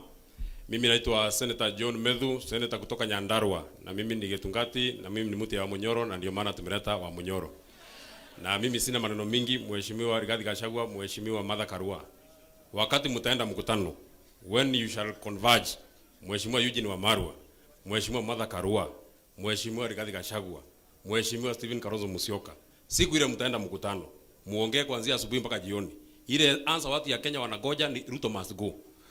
Usilete answer nyingine, mfanye convention, mfanye mkutano, mfanye retreat, mfanye crusade, Ruto must go. Hiyo ndio job. Aende ama asiende? Aende asiende? Wafanye retreat, wafanye convention, wafanye mkutano, wafanye crusade, aende ama asiende? Jambo la pili, na unajua mimi ni senator youngest tuko Senate. So mimi nikisema, kama nitasema makosa, mtanisamehea tu. Kwa kiongozi wa hapa ambaye tunamheshimu na tunampatia pole zetu, alienda huko AU, mambo ikachemuka, ikaharibika, tunampatia pole zetu. Lakini tunaomba kwa heshima sana, Mheshimiwa Raila Odinga, show us the signal so that we know whether you are with the oppressors or you are with us, so that we know how to deal with you. Kama unashikana na Kasongo, tuambie mapema. Kama unaungana na sisi, wakati ni sasa. Kwa sababu timu ya kuokoa Kenya ni timu yenye iko hapa. Mwisho, kwa sababu mimi sitaki niseme maneno mengi. Unajua Mheshimiwa William Ruto alienda huko Northeastern, akaleta maneno yake, akasema barabara itaanza Mandera. Barabara itaanza Mandera, iteremuke Modagashe, iende Samatar, ifike hapa Koturo, ifike Isiolo, ifike mpaka hapa Nairobi. Nyinyi mnakumbuka? Kwa sababu ya hiyo kazi mbaya William Ruto ametufanyia, hata na sisi tunataka kumlipa hivyo hivyo. Sasa barabara yake na safari yake 2027 barabara ianze State House, iende Westland, ifike Naivasha, iende Nakuru, iteremke Sarga, iende mpaka Eldoret, imalizikie Sugoi, aende asiende.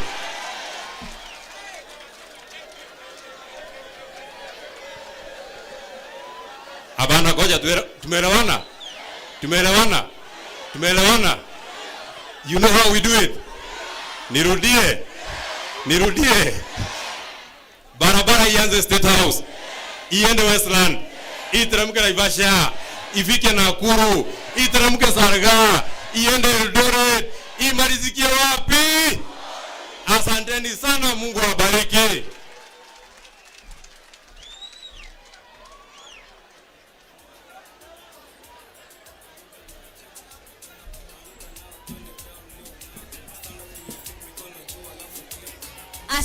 Asante sana.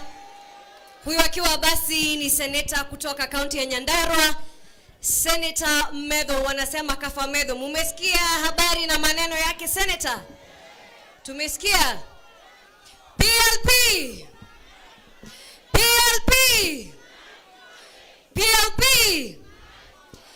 Senator kutoka Kirinyaga alikuwa karibu, sijui kama bado yupo. Naona mheshimiwa. Naomba tu kwa heshima, Senator Kamau Murango alikuwa lakini hajisikii vizuri, kwa hivyo ameweza kuenda kufika hospitalini ili apate matibabu. Asanteni. Tunamshukuru Senator kwani alikuwa nasi hapo awali na tunamtakia siha njema. Basi kwa wakati huu mahali ambapo tupo, tumesema hiki ni chama ambacho kina ushirikiano, chama ambacho kinajumuisha kila mtu, kinaunganisha na kukomboa. Tumeweza kuwa tukiendelea kwa utaratibu mzuri, tumeweza kusikia viongozi na kila mtu. Sasa mimi nashangaa, sisi ambao tumekuwa tumeketi kwenye ukumbi huu, tunaweza kuwa na mawazo ama kitu ambacho tunataka kuchangia. Kuna jambo tunataka tuseme chochote? Mimi nauliza, katika society yetu kuna vijana, kuna kina mama, kuna wazee wetu, na vile vile kuna masuala ya kijamii na mambo ya kiuchumi. Nataka nisikie kutoka kwa kijana mmoja, one youth leader, ni nini ambacho tunaweza taka kuona kwa viongozi wetu.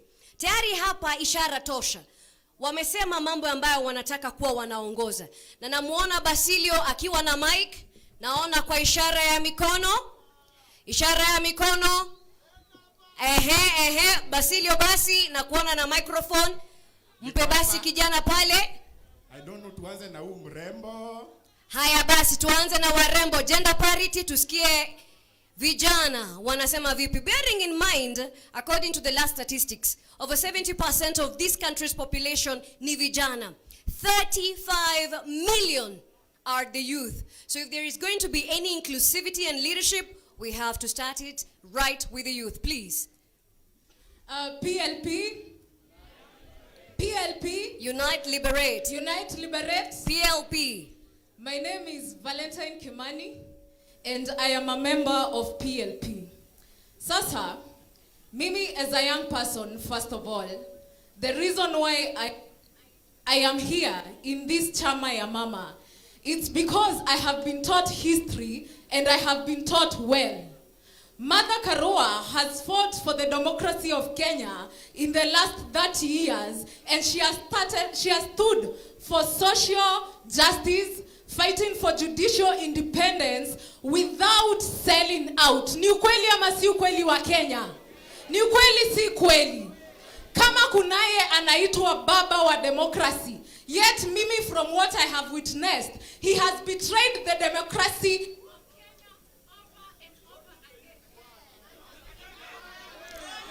Kuna mtu amekanyaga waya, tunaomba ache kukanyaga waya. Yes, proceed. Nasema hivi, there is someone who is called Baba of Democracy. Yet, before I was born, after I was born, Mimi, I've only seen him do what? Betray the democracy of Kenya and tear down the constitution of Kenya. The reason why I am here is because I am standing with a leader who knows that Kenya is bigger than her, Kenya is bigger than anyone else, and that is my stand. Alafu niseme comrades, hell haijatoka. Tunateseka, tunainama. Makazi ni shida. Some of us have graduated, tuko na makampuni, funds ni shida, kupata kazi ni shida. Even when waheshimiwa the ones who are here, come on, mtu tafute bana, mtupatie kazi, tufanye na nyinyi, tuache kushinda hapa ni kusema tutumiwe za lunch kasoso hivi. Empower us, and I believe that Martha Karua is also going to empower the youth. So join us in PLP. Unite, liberate. PLP. Asante sana. Ikiwa ni mrembo amesema jina ni Valentine, na basi bila shaka ameangazia masuala ambayo ni muhimu sana.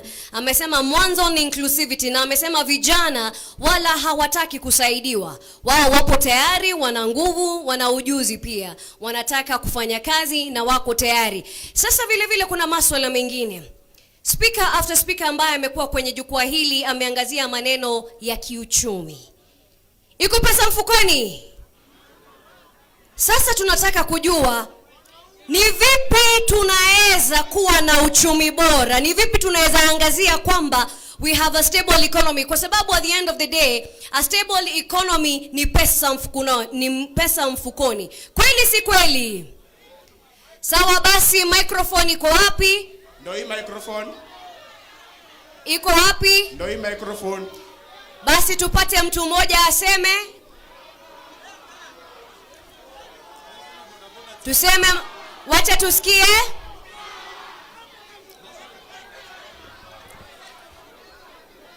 Basi tumewasikia wale wako pale.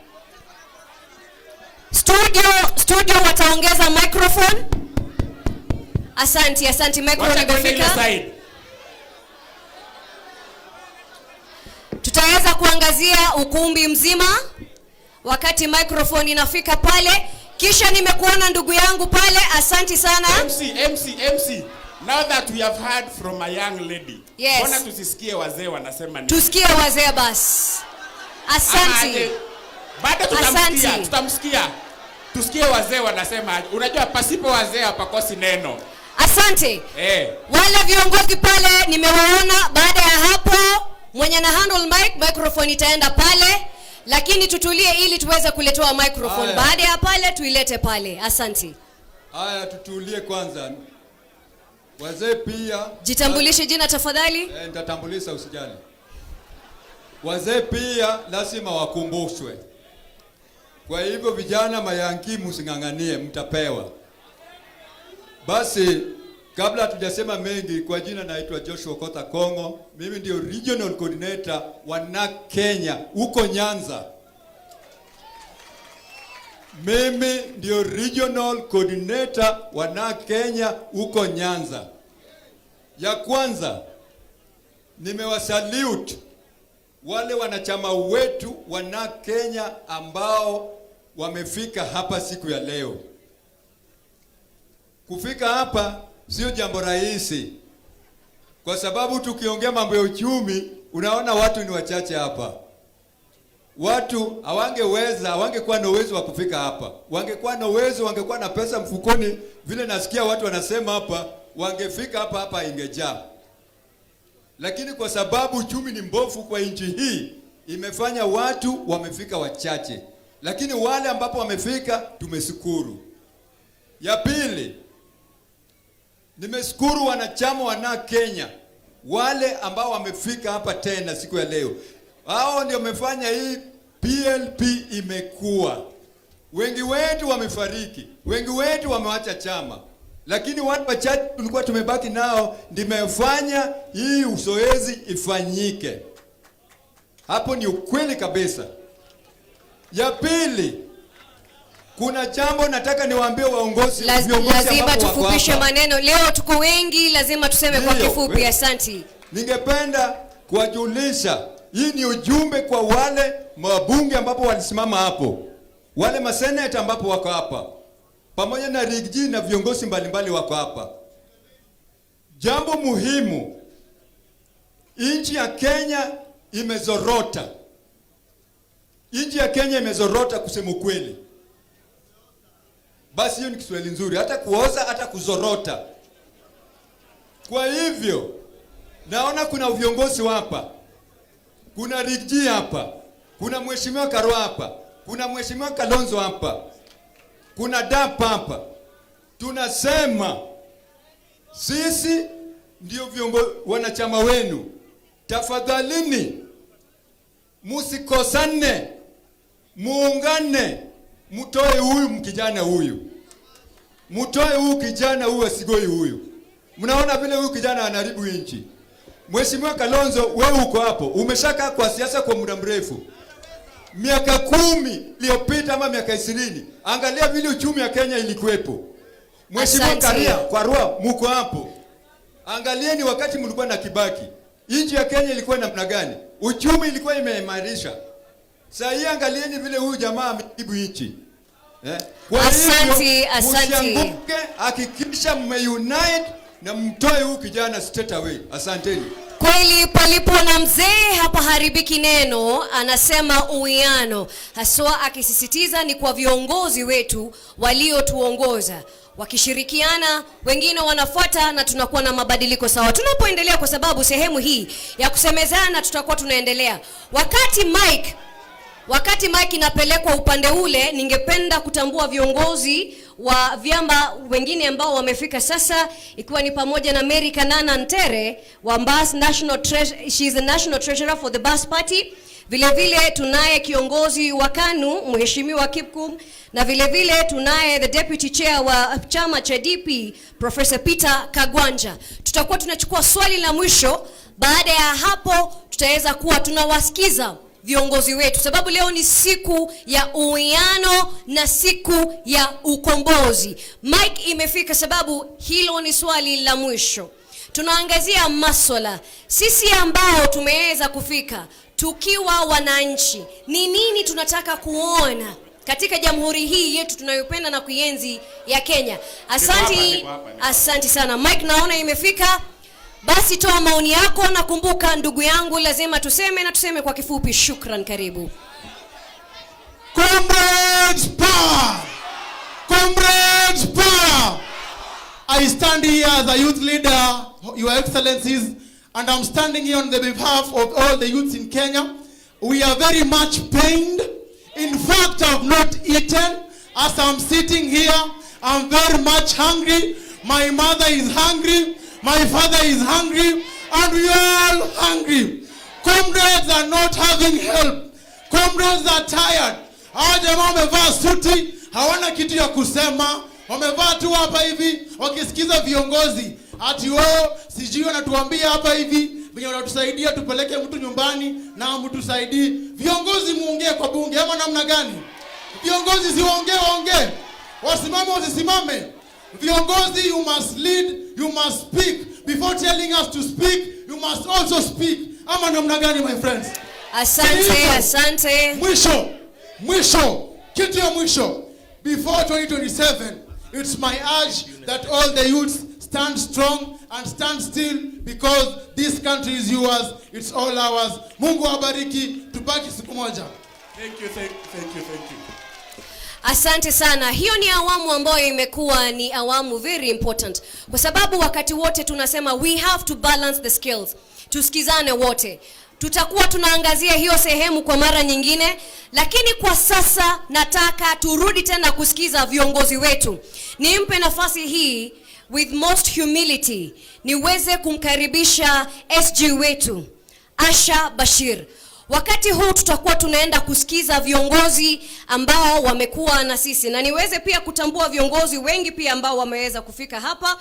Kunaye Honorable Mirori, ni former member of parliament ambaye ameweza kufika hapa, na kuna vile Mheshimiwa Dick Kamau ambaye ameweza kufika, yeye ni SG wa KPP, na Honorable Dubai ambaye ni organizing secretary wa chama cha DP. Karibuni sana, na niweze kumkaribisha SG wetu Asha Bashir, wakaribishe viongozi wengine. Karibu Mheshimiwa. Asanteni sana. Hayawi ni wakati wa kusikiliza viongozi, na mmepewa disclaimer ya kwamba lazima muungane. Msipofanya hivyo mtatubidi tufanye vitu ambavyo hatufai kufanya. Kwa hivyo bila kupoteza muda, na kwa sababu tunaangalia itifaki zote, ningependa kumualika National Treasurer wa chama ya Mbas, Madam Beatrice, ili uweze kuja kuzungumza kwa dakika moja.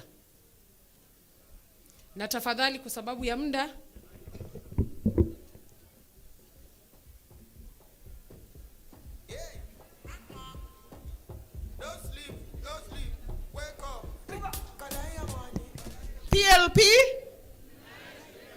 PLP, Your Excellencies, Martha Karua, Kalonzo Musyoka, Riggy Gachagua na viongozi wetu wote, amjamboni.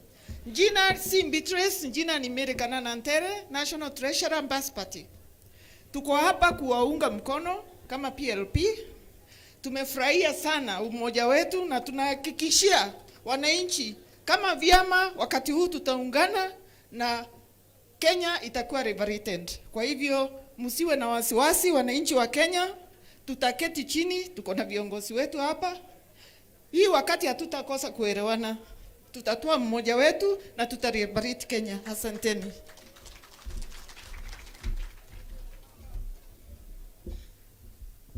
naomba uniwie radhi.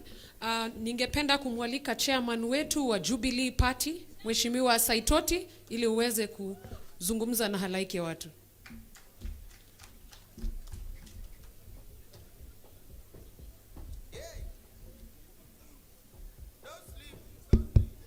PLP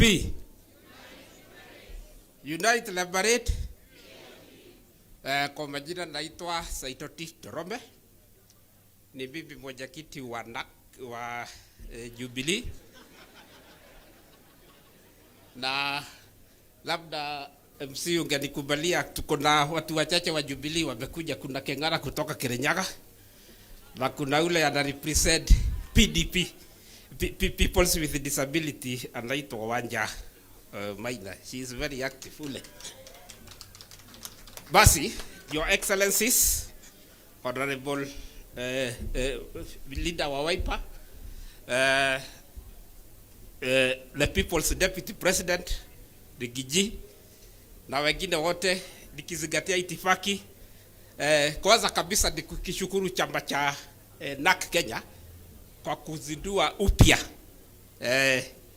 na sisi kama Jubilee tukiwa tunaongozwa na the fourth retired president Honorable Uhuru Muigai Kenyatta, tuko ndani ya muungano wa vyama vya upinzani, na tuko imara kwa sababu tunaamini hii timu ambao mnaona hapa, ama vyama vyote vya upinzani zikija pamoja, we can actually be able to take back our country to economic growth trajectory and economic growth. Kwa hivyo tuko pamoja Jubilee, tutaungana na nyinyi because we know the enemy is one, so we must also be what? One. Ya mwisho, mimi najua kuna watu wengi wanataka kuzungumza, and I am not always a selfish person. Kuna jambo mengi imezungumzwa hapa, lakini mimi nataka kuangazia hii maneno ya housing levy. Nataka tu kuwauliza swali moja. Pale naona kuna muti na pale kuna muti. Kama ndege ambaye akukula juu ya angani huwa anatengeneza nyumba yake kwa muti, serikali yake kwanza ni nani ya kujengea nyumba? Na nimefurahi sana wakati People's Deputy President siku moja alisema kule wa Munyoro, first executive order kama zile za Trump ni kudeclare housing levy unconstitutional. Na hiyo tutamuunga mkono. Sisi Wakenya sio watulezi, tunajua kujitengenezea nyumba. Siwe kwako umetoka kwa nyumba yako ilijengwa na Kasongo. Kwa hivyo hiyo tuko pamoja. Asante sana. So hawa ni wala wa Jubilee tuko nao, tuko na Kengara kutoka Kirinyaga. Okay, asante sana. Basi viongozi kupunga tunasalimia watu tafadhali. Ndio mimi nimetoka Kirinyaga. Tusimame kidogo tu. Kidogo nyinyi simameni. Tusimame kidogo. Nani wamekubali leo serikali ya 2027 president atatoka hapa, muinue mkono kama mnajua namna hiyo. Hakuna president mwingine 2027. Serikali na muende mwambie president ule ako. Wakang'ara amesema, na mimi ndio patron wa Masabiki wa Inoro, Kenya and the diaspora. Na mimi nikisema tumekuwa na Mheshimiwa Martha kutoka 1982 tukapigana, na president wa kwanza kusimama ni Mheshimiwa Martha, akaambia Moi enough is. Nani mwingine angeweza fanya namna hiyo? Hata wanaume tulikuwa tutatetemeka namna hiyo, lakini Martha alisema tuthiaga tukenete tugacoka twikite tuthiaga tukenete tugacoka tukenete rugendo rwito rurarirwe tugethie na tugicoka wathie Mombasa turokuo wathie Baringo turok nyumba ya Mumbi ture. Asanteni sana Mheshimiwa Martha, tumefurahi zaidi kuita hii party NAK. Mimi nilikuwa tulianza na Mheshimiwa Martha. Sasa Asante. PLP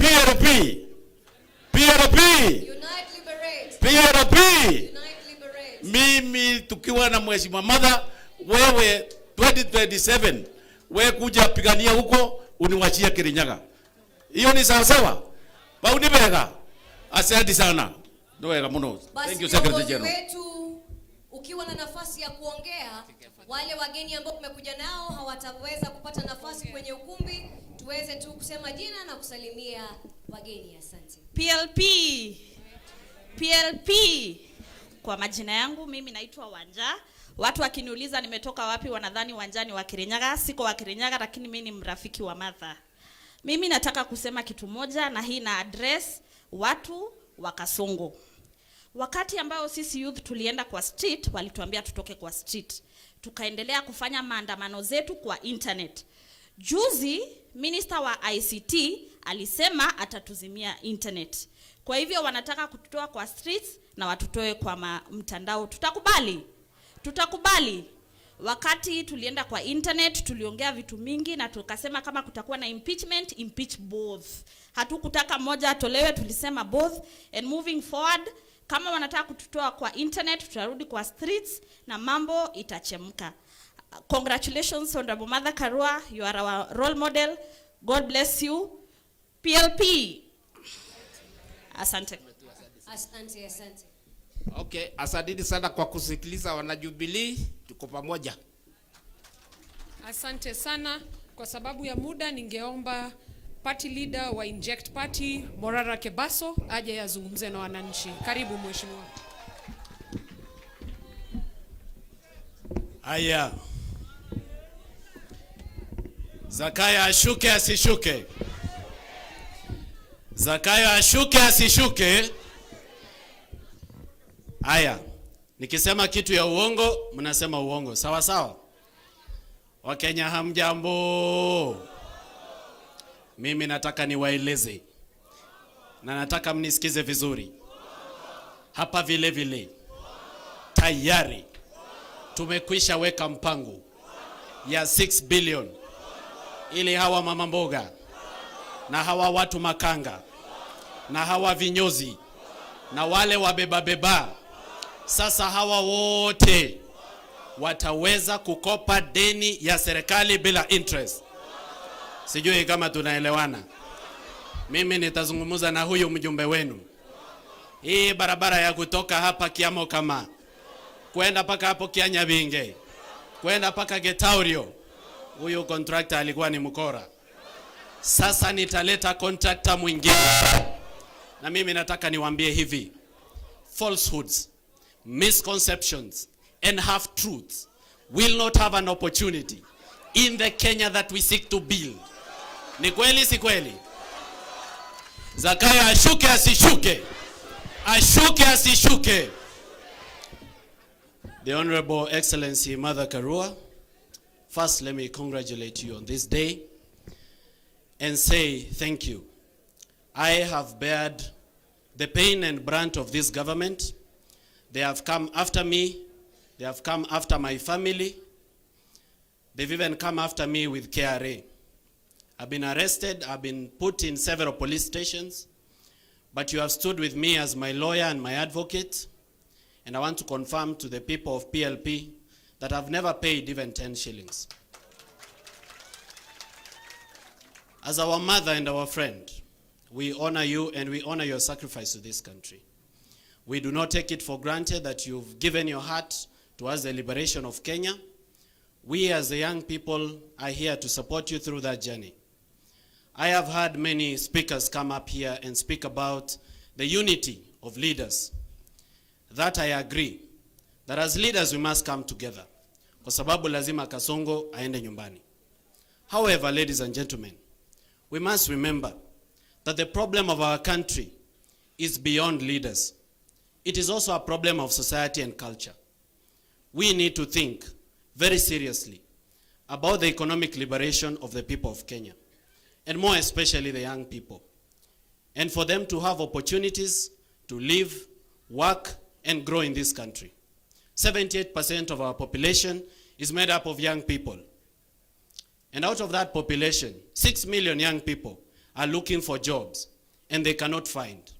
The president that we have is claiming to have created jobs in the construction sector. Those are mjengo jobs. Now, as you are very well aware, those jobs are temporary, and they are not permanent. Young people need dignified employment. The Cabinet Secretary for Labor, Alfred Mutua, recently I met him at the airport when I was coming from Mombasa, and he threatened me.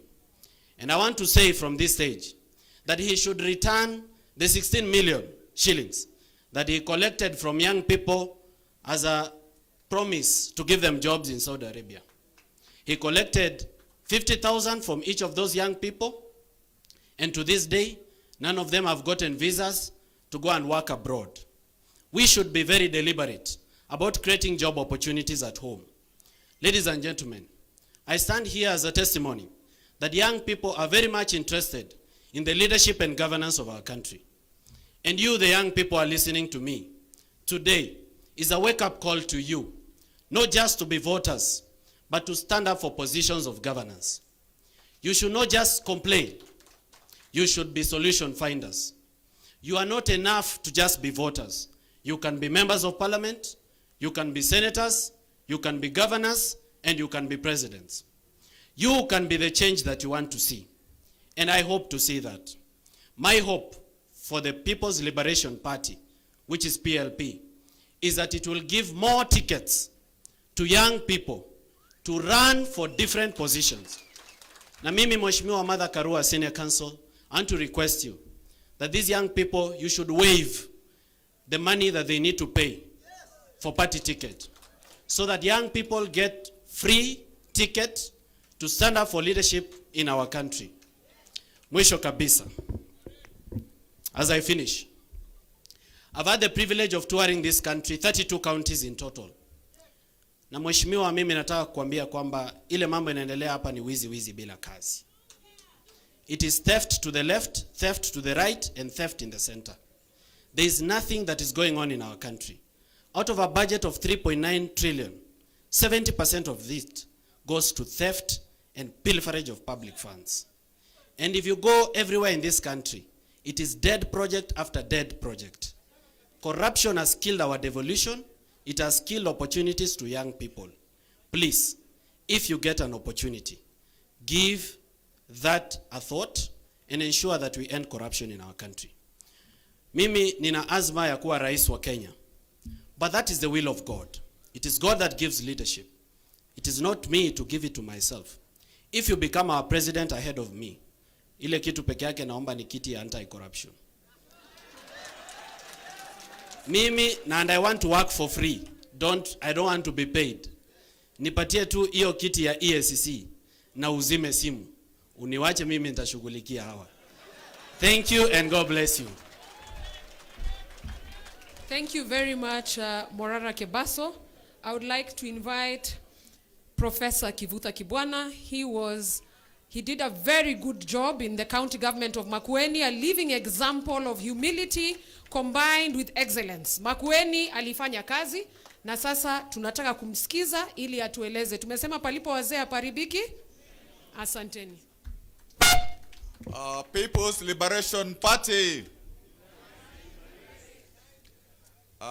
Mimi nina furaha sana kufika hapa leo kwa sababu Martha Karua aliniuliza nije katika kuona chama cha NARC Kenya kikipata sura mpya ya PLP.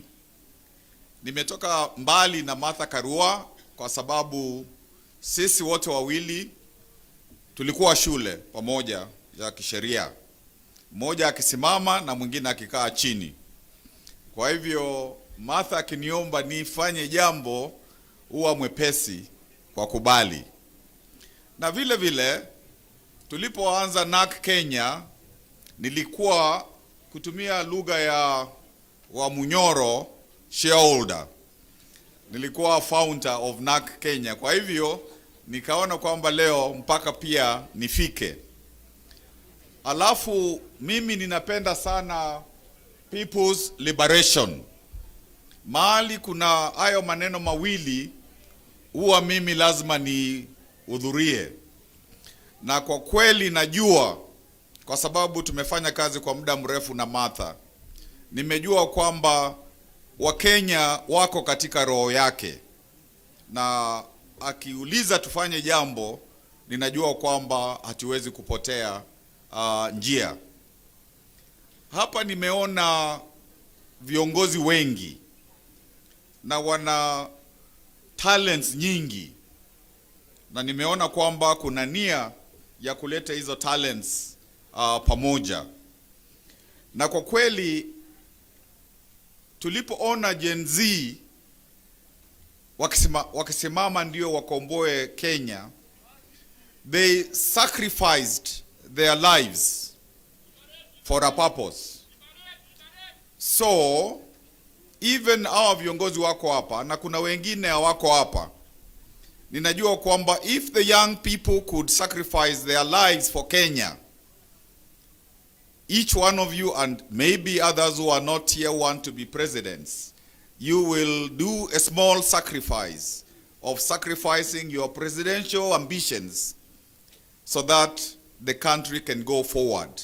Kwa sababu hicho kiti cha president kinaweza kukaliwa na mtu mmoja, hakiwezi kukaliwa na watu wawili.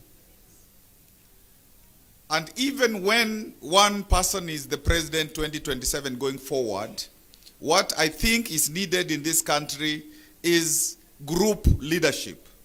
So that a president is just a person who is before, the others.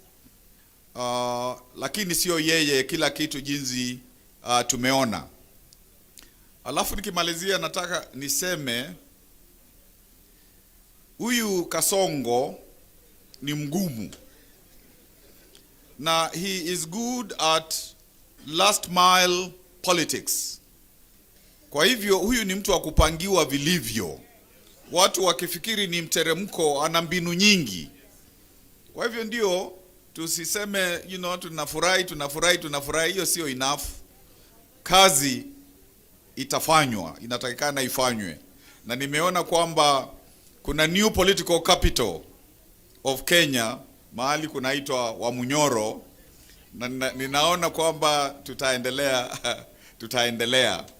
Kwa sababu ukiona watu kama akina Mukisa, mtu ameenda inji zote za ulimwengu, ana marafiki wengi huko, anaweza to get a door finished.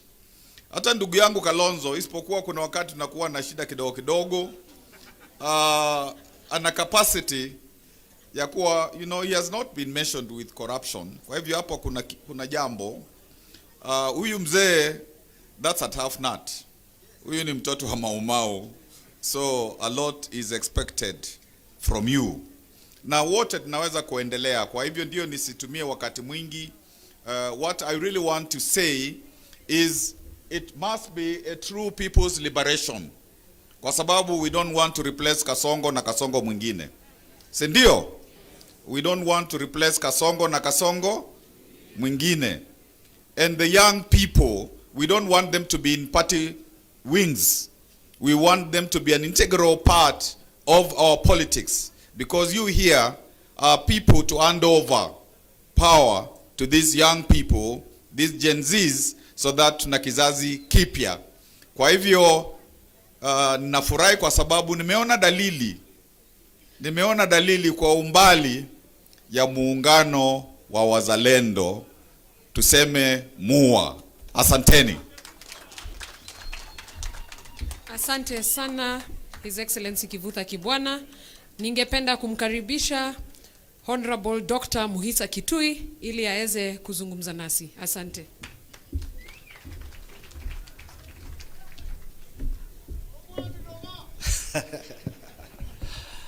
Mwenyeji wetu na tena mgeni wa heshima siku ya leo, rafiki yangu wa miongo mingi sana, Martha Karua, waheshimiwa viongozi vinara wa vyama mbalimbali, wazalendo wa Kenya, hamjambo.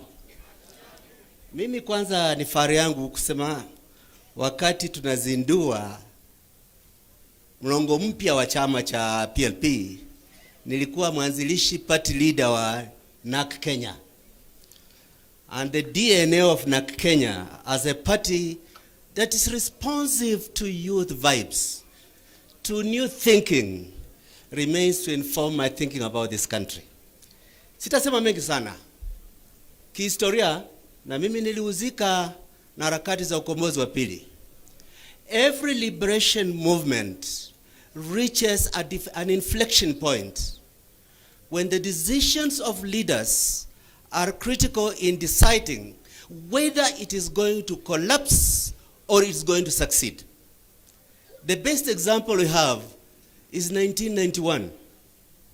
Kenyans were united in believing that Moi was to go home. You did not need to tell them any other reason why Moi had to go home. They knew he had to go. The problem was everybody wanted to become the new Moi. If you remember 1992 elections, because of a critical mistake we made in 1990-91, Moi remained president after winning 34% of the popular vote. We are approaching a similar inflection point. Across this country, you don't need to say very much to convince people that Ruto is a terrible disaster to this country. It doesn't take much intellectual effort to show that he's a bad hypocrite, that he's bringing shame to us by hosting Janjaweed, terrorists who are killing black people in Western Sudan because of pieces of gold. You don't need very much to show that a person who keeps praising his intellectual credentials and does not show any evidence of exposure to education in his utterances in public does not do scholarship justice. But you know, the problem for Kenya right now is how can we use this moment of the relaunch of PLP as an opportunity to get every one of us to say, I have partisan interests to grow my party. I have personal political ambitions to move forward. But I have greater ambition to be part of national solution that Kenya must be liberated from the yoke of Ruto more urgently than my personal desire for political office. If we can take that as our main message going forward, the dividends are very, very close to us. 1991 we had a problem. We did not have a Martha to bring us together and say our goal is larger than our personal ambition.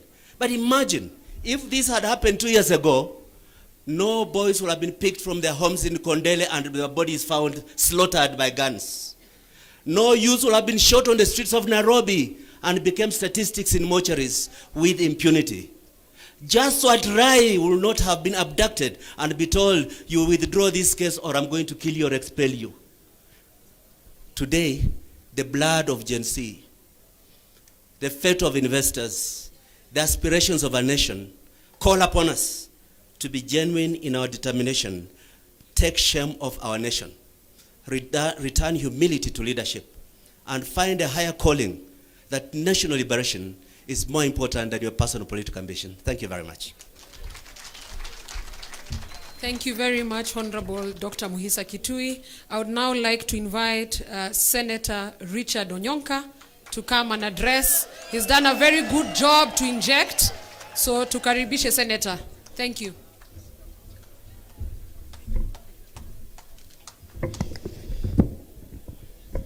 Asante sana. For the guests who are here, I come here first because I was invited by Her Excellency Martha Karua, somebody that I've known for many years. And this is a wonderful idea. The branding is good. I hope the message will get to the people.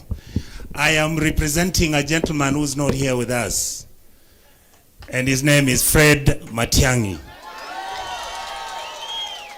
He sent me to come and tell his colleagues, Honorable Kalonzo Musyoka, Honorable Riggy Gachagua, Honorable Martha Karua, Honorable Eugene Wamalwa, my brother and my friend, Honorable Morara Kebaso, Honorable all the people and the teams that are here, I want to say thank you.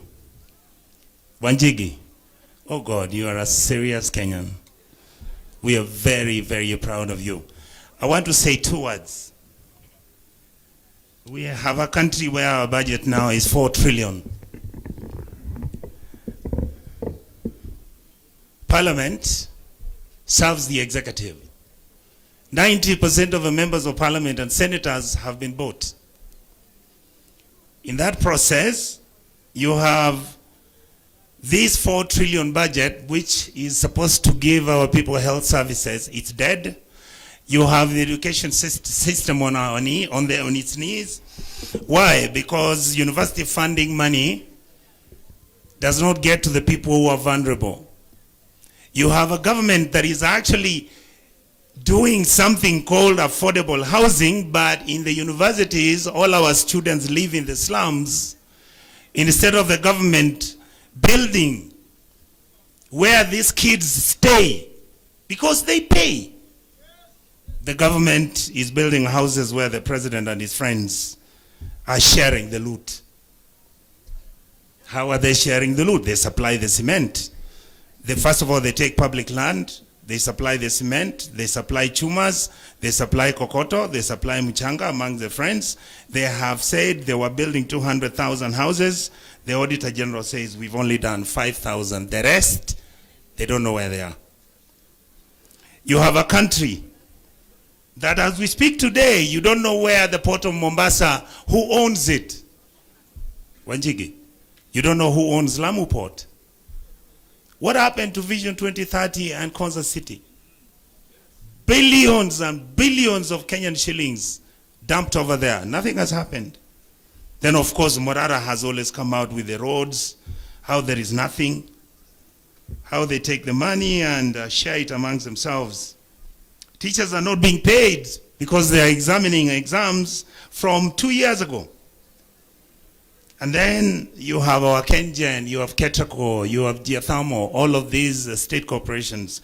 If I ask Eugene Wamalwa today, Your Excellency, do you know now who the ownership, the partnership of these government institutions are? Would you tell me? Absolutely not.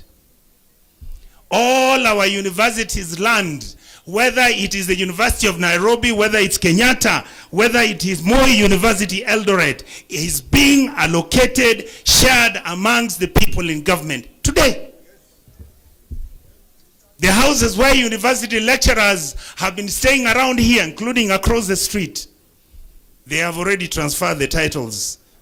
And I'm informed that some of those are being given to commercial banks so that they can borrow money against them, so that if the government comes later to claim for those properties, they'll find that they're already on second or third encumbrance. Then you have a matter where if you're a country that you are not willing to accept criticism, you are a president and you think that you are going to take people like me, you are taking young Kenyans and you're killing them. And right now, some of them are being killed in a stadium in one of the Western Province county governments. That is the information I got last night. They are taken there at 2 o'clock in the morning. And the bodies are picked at 7 in the morning in trucks. What have we become? What state are we? Honorable Gachagua, you talk about how they may want to kill you. all of us can be killed. Please, if they kill me, come for my funeral. Because I'm not going to stop talking about these things. I will not. And if they offer the money, I will not take it. I will not.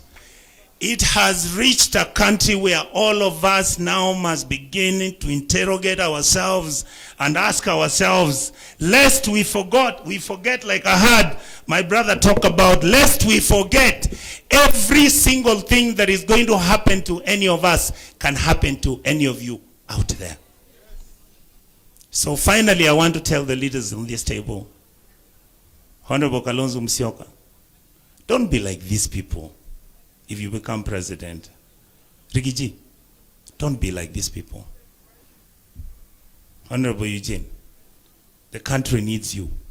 So don't come and take over power and start sharing the loot and behaving as if this country doesn't need support. We are mistreating our most vulnerable people very unfairly. We take their money, we misuse it. We don't take money to schools for capitation. We leave children becoming like beggars. Young people in this country are being promised to be given jobs out of the country. Hell no, there are no jobs out there. Trump is saying go back to your countries. And then we are busy looking at ourselves as if there's no problem in our country. There is a problem. It needs people of dignity, people of integrity to stand firm so that we can change this country, so that tomorrow we live a country that everybody can be proud of. Honorable Fred Matiang'i is finishing his work in the next 1 month. He will be here to join you. He wishes all of you the best. He hopes you will give him an opportunity to serve as president. But if he doesn't become president, he is willing to work with you and support whoever that this group will pick as a presidential candidate. Thank you so much. And God bless you. And finally, I want to say this. Riggy G and the team, come to Kisii. We are waiting for you. PLP! PLP! PLP! Kiboko yao. God bless you all. Asante sana, that was quite deep.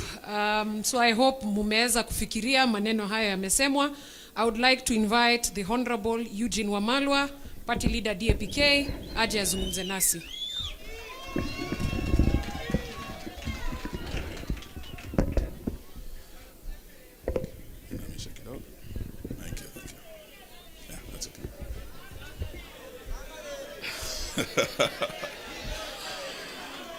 Naona kuna majenziko na ile musangarire. Riggy G mwenyewe ako hapa atawapa hiyo story. Na msiseme My big sister Martha Karua, may I congratulate you and the entire leadership of the PLP for this historic occasion. And may I also congratulate you for the successful launch of this great party. It's a party that has great history. You've been told by my big brother Muhisa Kitui the history of NARC Kenya. Many of you Gen Zs probably will not remember this history, but it is where we started as a people when we came together to bring about regime change of a regime that had been in power for 40 years. The Nyayo regime, the KANU regime. NARC was a coalition of many parties that came together to achieve that. Before that, they had failed twice to remove Moi from power. In 1992, they were divided. When Kibaki, Matiba, Jaramogi were all running separately, they lost to Moi. In 1997, wakati marehemu Wamalwa kijana, Bi Charity Ngilu, Raila Amolo Odinga na wengine walisimama kura, walipoteza tena 1997, Moi akipata 36% of the vote. So almost 70% of Kenyans rejected him. But he made his way. 202, we learned our lesson. And amongst the leaders who are there today, I'm proud that Martha Karua has led us here and brought us together to start this journey again. Are you ready to travel this journey? Yes. Amongst those who are there with my big sister Martha, we had His Excellency Stephen Kalonzo Musyoka. We had Dr. Muhisa Kitui. This was the team that came under NAC with Kibaki and Wamalwa, and they were able to form the government that brought a lot of change, that transformed lives, that gave us a new constitution in 2010, that gave us Vision 2030, that has guided our national development for all these years. This was the team that changed Kenya. So when Martha Karua invited us here today and gave us two words, unite and PLP, unite. Those are two very critical issues I want you to remember today, because it's as a result of that unity that change was achieved in Kenya. Without unity, we will not be able to succeed. And wanasema ukarimu huanzia nyumbani, vile vile umoja huanzia wapi? Nyumbani. So Martha Karua has not just told us empty words. Leo tukiwa hapa, she has led by example. Yeye amekaa na ndugu yake Riggy G. Hawa wawili were rivals in the last election. Hawa walikuwa running mates. Mmoja wa Kasongo, mwingine wa baba. Leo wamesema wanakuja pamoja, mmoja akiwa baba wa mlima, mwingine akiwa mama wa. So Martha, you have led by example. Having Riggy G here, going to his home, and I'm told you've been in Wamunyoro to bring the mountain together. You have led by example. We congratulate you and we're terribly proud of you. For the young people today, the message of unity is not just about parties, not just about these seasoned politicians, party leaders and political parties. The unity that made us succeed in the first liberation was across generations. We had young Gen Zs like Dedan Kimathi who paid the ultimate price. But we had old men like Jomo Kenyatta who came together and formed the first government. That was the first liberation. In the second liberation, we had young Turks like Muhisa Kitui, James Orengo. They were very young. But they were able to come together with seasoned old guards like Jaramogi, Masinde Muliro. That is how we were able to remove Moi from power. Today, as we talk about unity, we want unity of not just political leaders. We want unity of all leaders, young and old. And today we invite you, the Gen Zs, because you are the game changers in the journey ahead of us. Musiseme hamutaki kufanya na hawa wazee. Hamutaki wanasiasa. Ya kwamba you are leaderless, you are fearless. Today we want to tell you, kidole kimoja hakiui chawa. Our unity, the seasoned politicians, the Gen Zs, the millennials, civil society, the church will make sure that we send William Ruto back home to Sugoi. Are you ready to unite with us? Sisi tuko tayari. Mwisho, there is the issue of liberty. To liberate, Martin Luther King once said, freedom or liberty is never given by the oppressor. It must be demanded by the oppressed. So when we are talking about liberty, about liberating our country, we must know that William Ruto will not hand over power, will not give us time to liberate this country. We must demand and make him go home to Sugoi. So that is why we're here today. And we start by saying that as leaders, what I see here is a team that is capable of leading this country. Martha Karua is eminently qualified to be the 6th President of the Republic of Kenya. Stephen Kalonzo is qualified to be the 6th. Gachagua is qualified. Wamalwa, hata huyu Morara, he's qualified. Hata Gen Z pia, you are qualified to lead this country. Lakini leo nataka niwaambie ya kwamba sisi sote hatuwezi tukaongoza mara moja. At different times we may lead, but there'll only be one president at a time. Leo nataka niseme kama Eugene Wamalwa, if I'm honored to be that flag bearer, I will not let you down. But if I'm not honored to take that position and the first amongst equals amongst us takes that position as our flag bearer, mimi Eugene Wamalwa nitakuwa wa kwanza kumuunga mkono kwa dhati tutoe Kasongo. Now that is the position as DAP Kenya. We have said we are ready to unite to liberate our country. And to do so, we must be prepared to bear any burden, to make any sacrifice, to support any friend, and to oppose any foe, including our former allies who are leaving the side of the people and joining Kasongo. We will be ready to meet them. Omundo humundu. Are you ready? Are you ready? So today, that is the position we want to say. And as my good teacher, Professor Kibwana, has said, if the Gen Zs who started the liberation on the 25th of June were able to sacrifice, they were able to pay the ultimate price, who are we not to sacrifice? Even if it means that sacrifice will be of our ambitions to be president, even if that sacrifice would be to make way for others, today we want to say that we are ready for that. So sitaki niseme mengi, nataka niseme ya kwamba liberation. Why are we saying we want to liberate our country? Because our country has broken down. We have a broken government. Today is the 9th day, clinicians are on strike. Today, doctors are starting their strike. We were with head teachers yesterday. Capitation is not coming to our schools. Walimu wanalia, wanafunzi wa university wanalia help. Na najua makomrade mko hapa. Magavana wanalia sababu devolution as we speak. Ile disbursement ya devolution haikuji on time, and William Ruto is an existential threat to our devolution program. So we must liberate our country from the existential threat to democracy, ambayo anataka kuwa multi-party democracy. Existential threat to devolution, ambayo anataka kuwa devolution.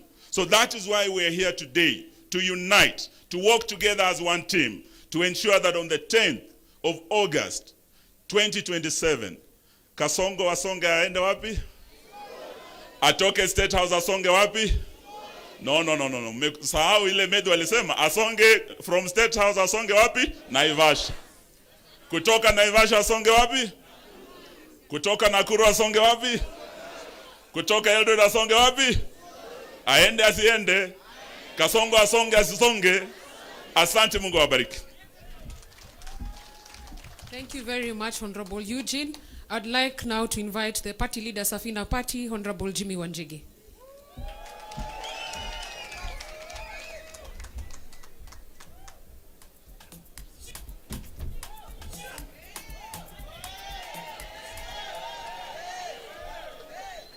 God is good, and all the time. PLP. PLP. Kwani muko na njaa? Leo ni siku ya PLP. Hata mavazi yangu unaona ni ya PLP.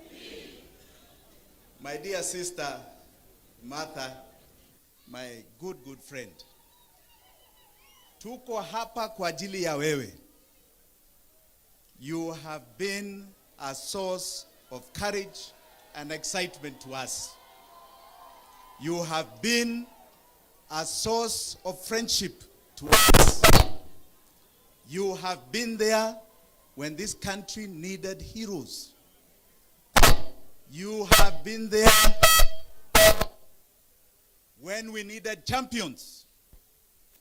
And Martha, we are here with you.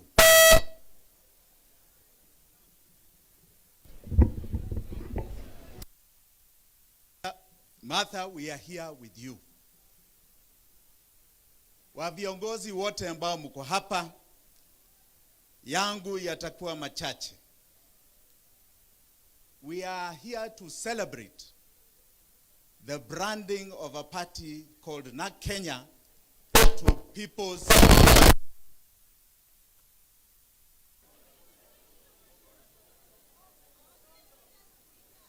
People's Liberation Party. Munanisikia sasa?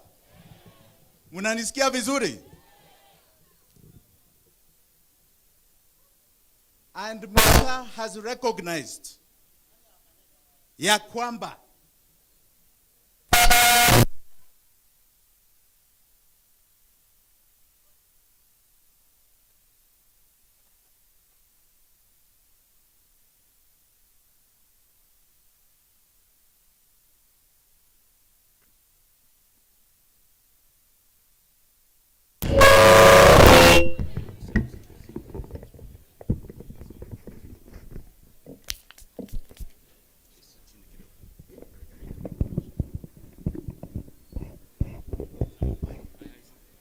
Inaonekana Kasongo ana interfere hapa. Kasongo aende asiende? Aende asiende? Ruto must surely go. Na aende kabisa kabisa kabisa. Martha, you have recognized ya kwamba you have been a hero of the second liberation. Na wakati huo, I heard somebody say here history does not matter. It matters. Hata ile history ya yule poet sijui Wakabete. It matters where we have come from. The history of Hadu Wamalwa talk about is very important history. Tumetoka mbali. And Martha has been part of that struggle. Has been in the forefront of that struggle. Na hata yeye amerecognize ya kwamba we are here at a different liberation.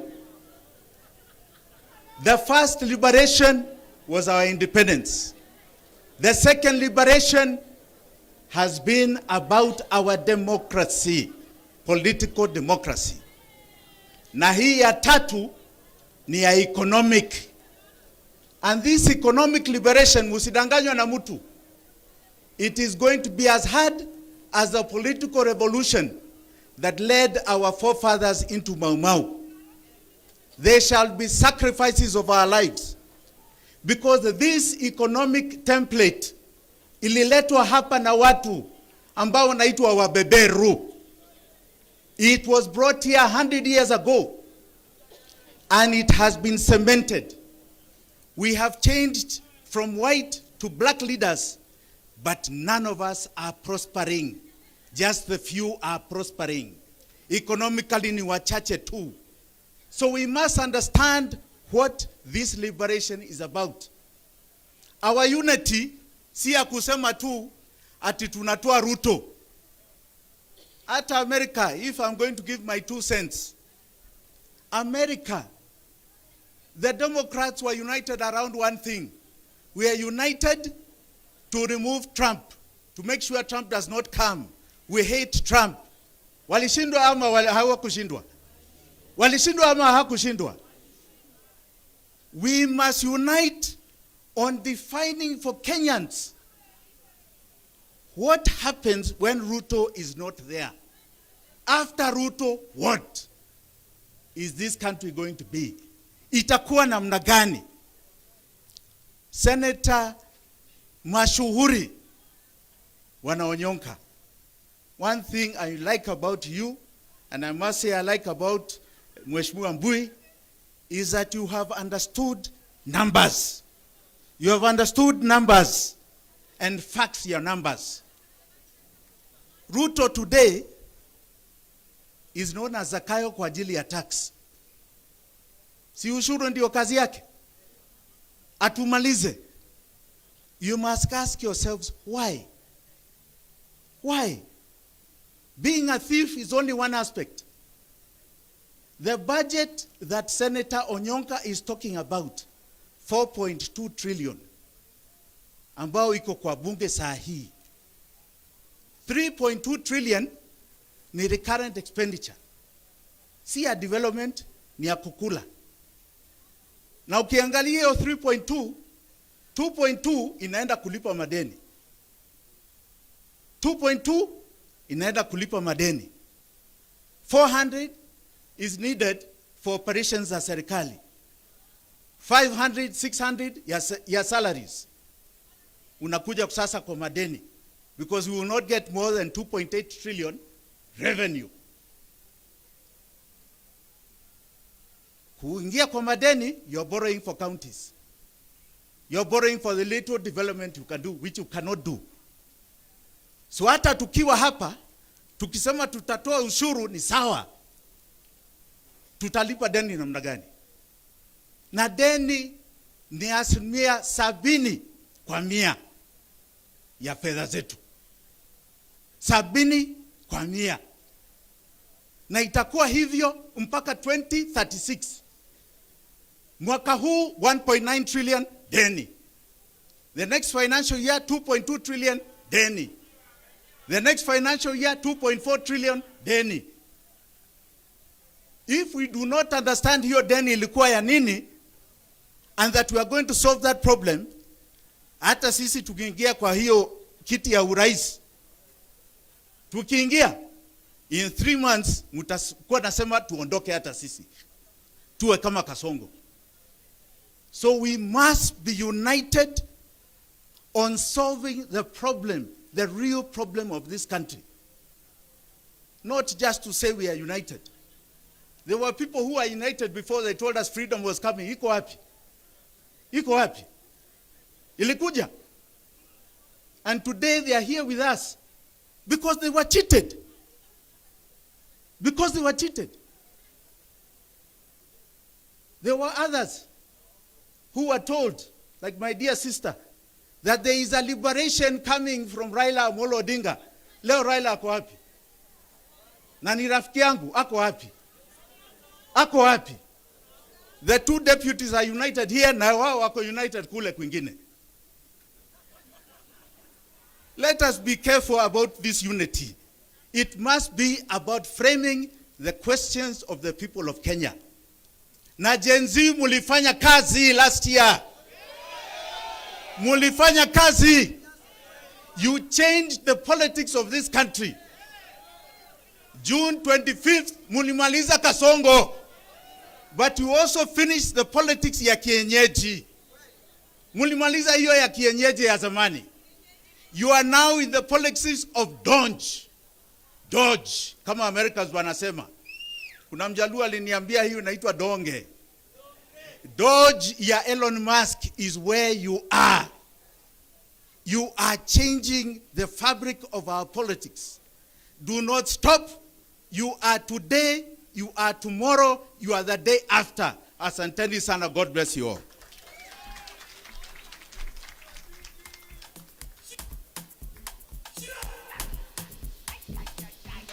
Thank you, sir. Thank you, Mheshimiwa. We have all heard the wise counsel from our leaders. And of course, that is to say they have heard our messages, because remember, we had a rider. Tulikuwa na mazungumzo hapo awali na tukasema kwamba paka tueleze viongozi wetu vile ambavyo tunataka. Na kwa jinsi ambavyo mmepata kuwasikiza, sinaona kweli wanaelewa kitu ambacho wananchi wanataka. Si ndio?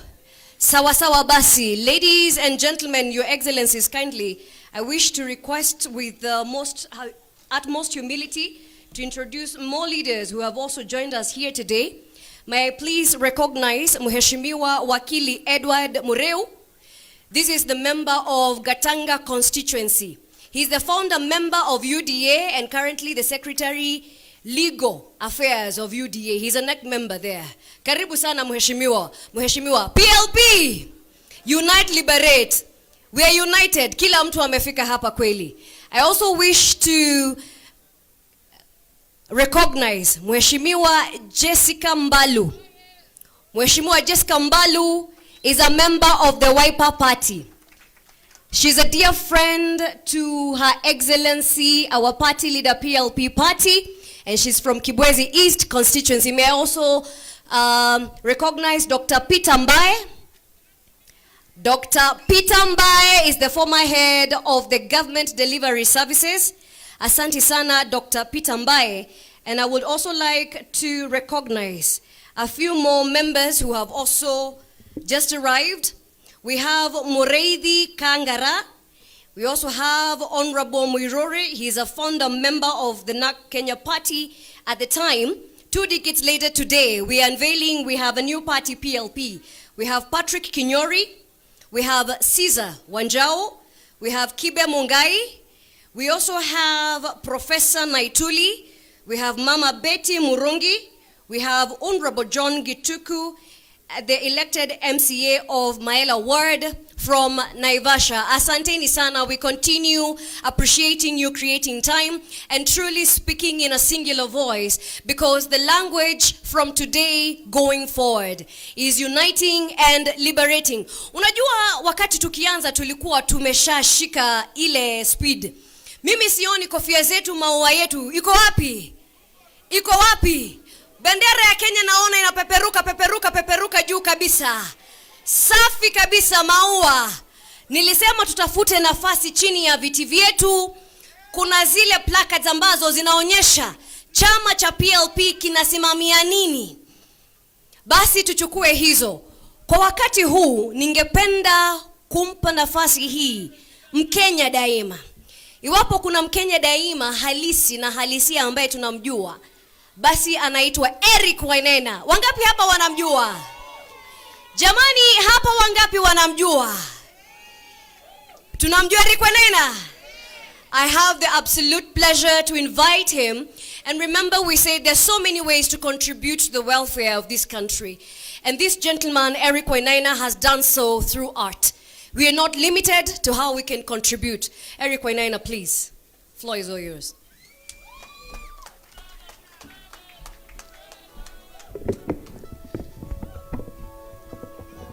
DJ, just hang on for that for a second. Honorable Martha Karua, thank you so much for inviting us here today. Thank you, all protocols observed. Let me tell you the Kenya that I want. I would like a Kenya where elected officials and civil servants are not allowed to profit or to own private enterprises. I would like a Kenya where elected officials and civil servants show up at the office and they know that they're there solely for the benefit of the Kenyan. They get a salary which is enough. They get a pension. They get health care.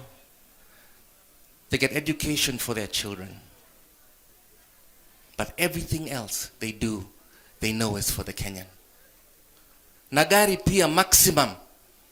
Gari ambayo wanaendesha Suzuki Alto maximum. Na wanajipeleka wao wenyewe.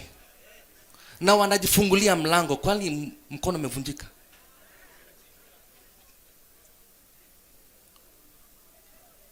Kwa uchungu na mateso, kwa vilio na huzuni,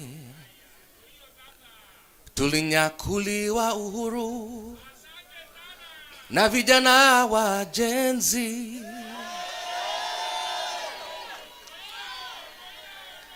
Hawakustushwa na risasi au kufungwa gerezani. Nia yao ukombozi, thank you brother, kuvunja pingu za ukoloni. Naishi na tumaini, najitolea daima Kenya. Hakika ya bendera ni uthabiti wangu.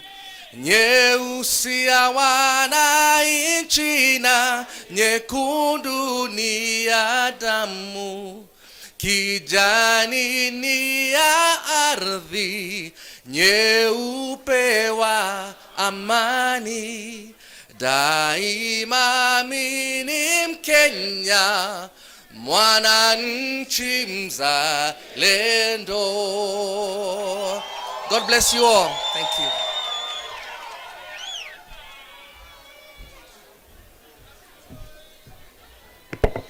Asante sana Eric Wainaina. Ujumbe upo nyumbani, sio?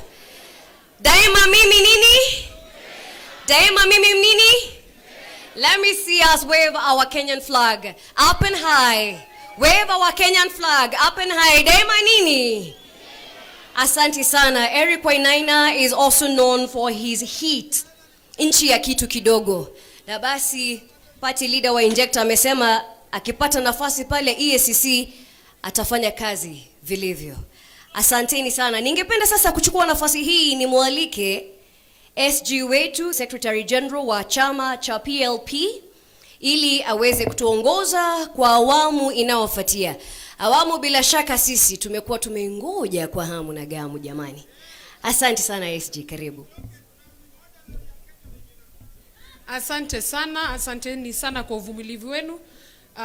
I'd like to invite my boss and party leader, the Honorable Martha Karua, so that she can introduce the remaining speakers. Asanteni.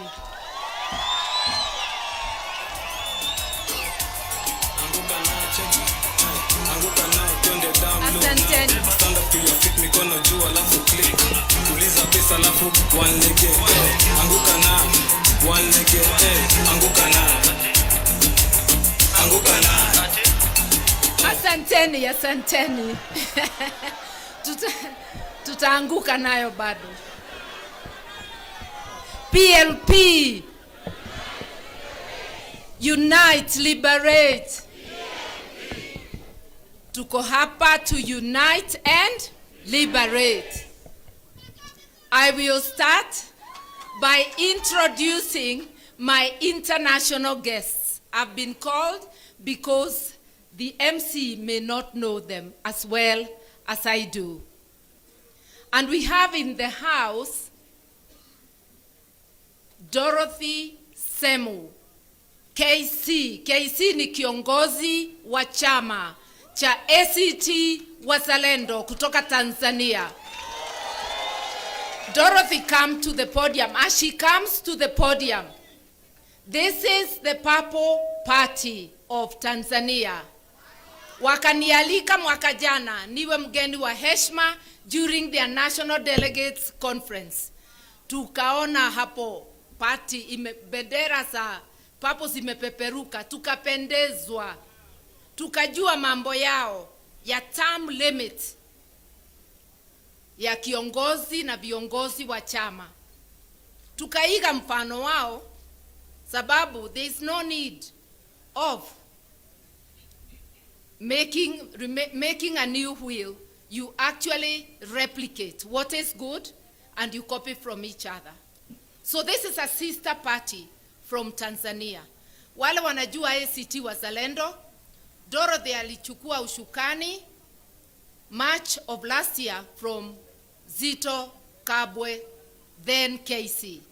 Sasa Dorothy ndio kiongozi wa chama. Hawa ni wapendwa wetu, tunasimama kwa msingi wa kutetea haki sio kwa nchi zetu peke yetu, lakini kwa Afrika Mashariki na jumuiya ya Afrika yote.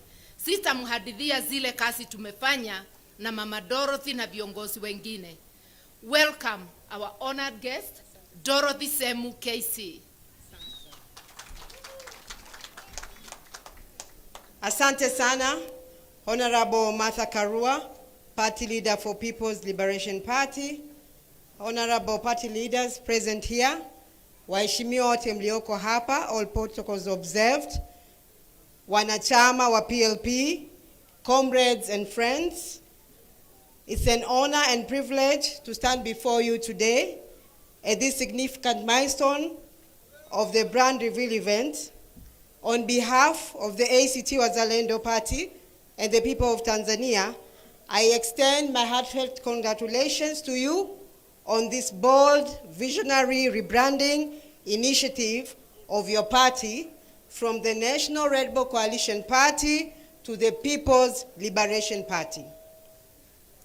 Your transformation is not just a change of identity, it's a reaffirmation of your commitment to unity and liberation. Values that are deeply with us, Pan-African progressives, in the time where democracy is under threat and authoritarian tendencies are on the rise across the region. Your decision to strengthen your vision and adapt the demands of the people is both timely and commendable. Solidarity is our strongest weapon. As progressive forces across Africa, we must remain steadfast in our pursuit of inclusive governance, social justice, and economic liberation. The fight for a democratic, just, and prosperous Africa is that one required unity beyond borders. The challenges we face, be it political repression, economic inequality, or shrinking of civic spaces, demand that we work together, learn from one another, and support each other in shaping a better future for our people and the generation. ACT Wazalendo, in its foreign policy, believes in the power of regional collaboration. Your journey here in Kenya reflects our shared aspiration for a free and democratic Africa, one where political parties are truly people-driven, progressive, and transformative. That is why I stand here before you today, not just as a guest, but as a comrade in this great struggle. As you unveil this new identity, let it serve as a beacon of hope and determination for the Kenyan people and the wider region. Let it signal a renewed commitment to the ideals that unite us, the ideals of democracy, justice, and freedom. We, in ACT Wazalendo, stand with you, we celebrate with you, and we pledge to continue working alongside you as we build a Pan-African movement that champions the rights and aspirations of all our people. Congratulations once again on this historic moment. May this be the beginning of a stronger, more impactful journey. PLP, unite, liberate. Viva solidarity, viva democracy. Asanteni sana.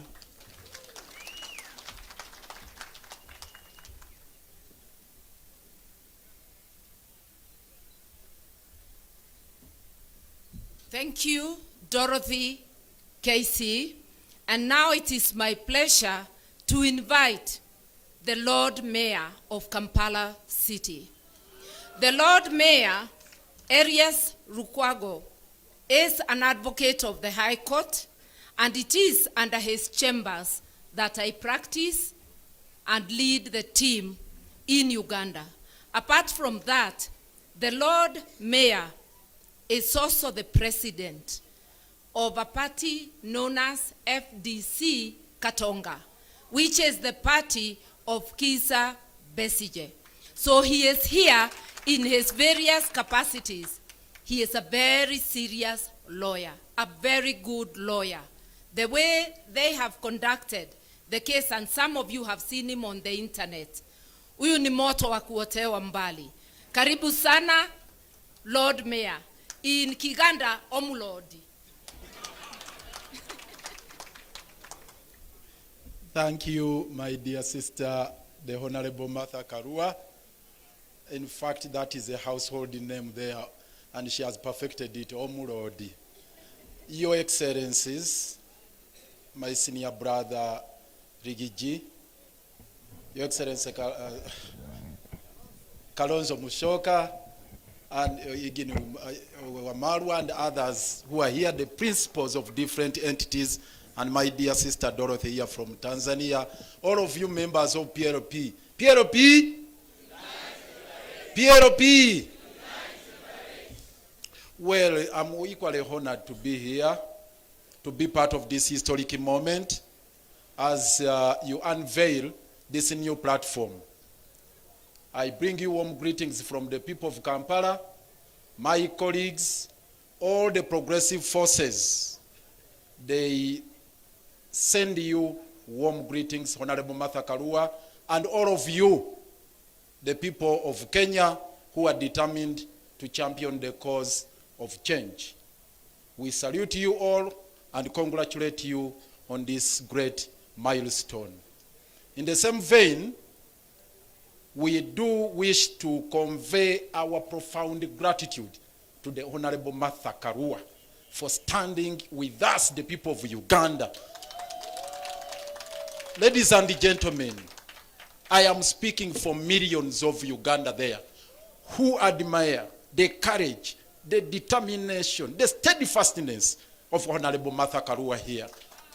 The passion she has, the commitment she has made, standing with Dr. Besigye all through, and all political prisoners back home in Uganda. Thank you very, very much. Asante sana, Mheshimiwa Martha Karua. You recall Dr. Besigye was kidnapped from here on the 16th of November. And he was, was taken in a military facility where he was detained for 3 nights, and subsequently he was arraigned before the General Court Martial with a litany of serious crimes, which invite a sentence of death. And Martha Karua took a vow and said never to happen, that because the regime in Kampala of Mr. Yoweri Kaguta Museveni and his family, because we were faced with the family rule, with his son as the CDF commander-in-chief of the defense forces, with his brothers, with his wife. So it's a family rule. And they had vowed to take Dr. Besigye through a perfunctory trial in the General Court Martial and execute him. The son said on the 9th of June, that's when Dr. Besigye would be executed. Martha Karua took a decision and said, never, that will never happen. And we set on a course to dismantle the General Court Martial.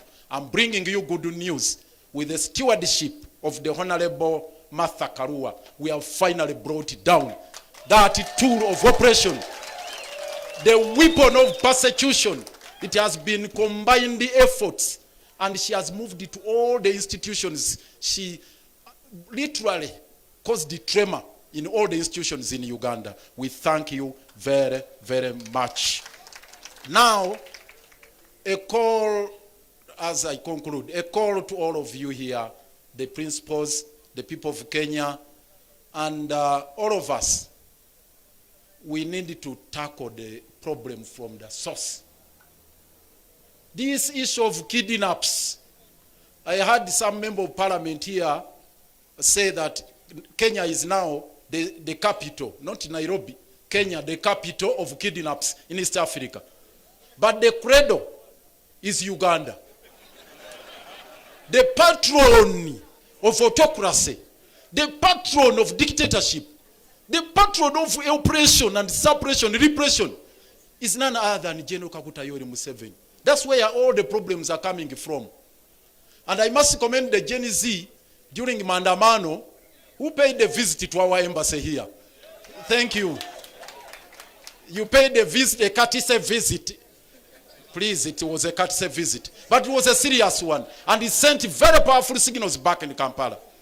And the same problem emanating from Uganda, it is spilling over. Now in Tanzania, in DRC. Again, our headquarters, our embassy was attacked, was invaded. And the people of DRC are wondering, Uganda, our second forex earner after coffee, is gold. Our second forex earner, our second major export is gold. But we don't have gold mines in Uganda. And they say, how can this happen? So in DRC they are crying. South Sudan they are crying. Kenya here, we got shocked. And this is my call. We got shocked. Notwithstanding the fact that Martha stood with us and all of you people of goodwill, the government demonstrated an iconoclastic attitude towards this problem. Yet Besigye was kidnapped from here. There was no official statement to condemn the act of rendition. Up to the present moment, it has not been made. And remember, Museveni's son had warned Kenya that one day I will invade Kenya. Indeed, he abused the territorial integrity of Kenya, crossed over to Riverside here, kidnapped Besigye, and took him back without even going through immigration.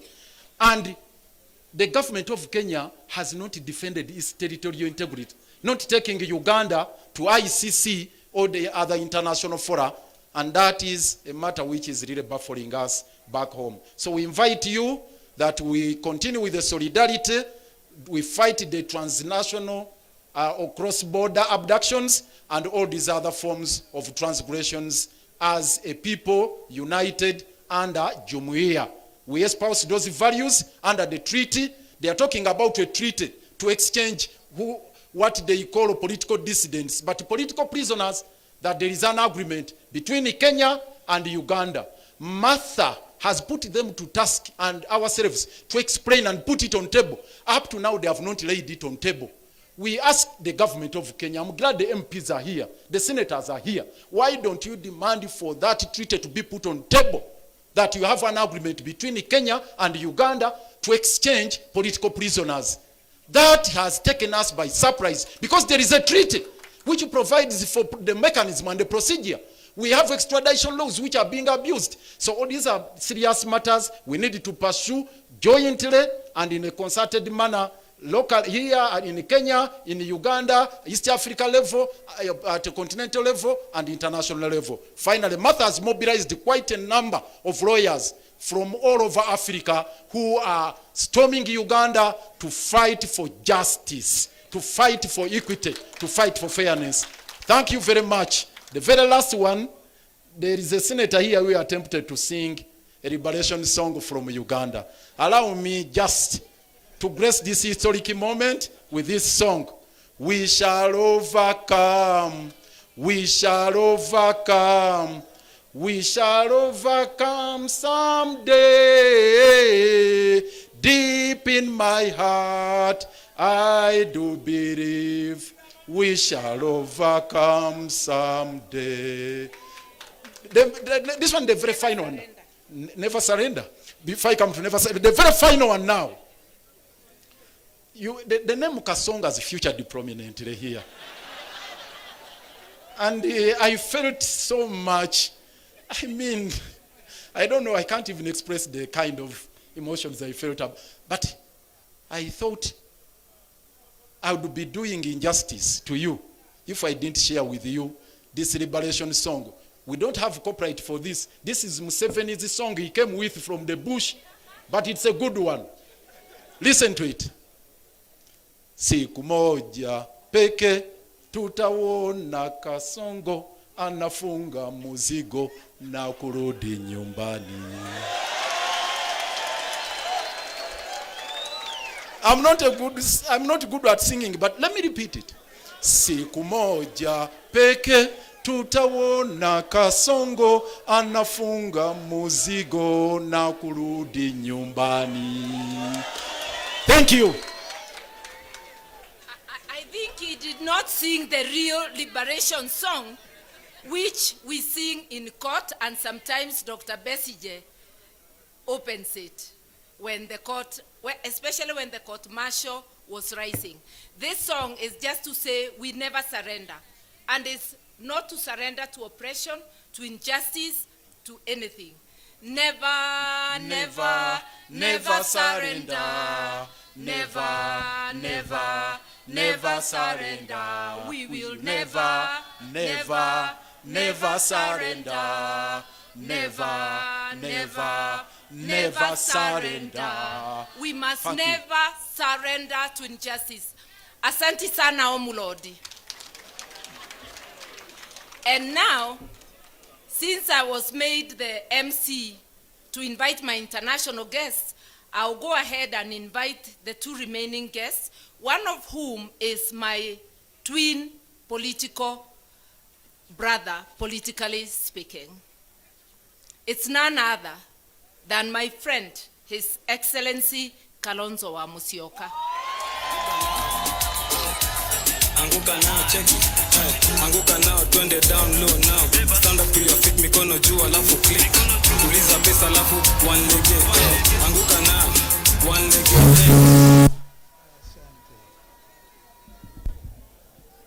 Wow. Wow, wow. What a day. What an event. Kumbe hata Museveni anajua Ruto ni Kasongo. Our sister mother. Tafadhali. Kama mna shida muache. I can use the other one. Okay. Okay. I think they're okay. They're okay now. People's Liberation Party. Oye. The call is there. Unite and liberate. People's Liberation Party. Unite and liberate. Wakenya hoye. Jumuiya ya Afrika Mashariki hoye. Nitakuwa mfupi sana kwa maneno. Dada yangu Martha, asante kwa mwaliko wako ndugu yangu Riggy, leaders. It's so nice to see you, Jimmy, and good on numbers. Thank you, Mukisha. This is a citizen of the world who lives in Kenya. And my brother, Professor Kibwana, you've taught many. Thank you, Senator, for representing our brother who is away. And thank you, because you will not die in the name of Jesus Christ of Nazareth. You will not die. Therefore, you will continue to speak with the authority we have heard you speak today.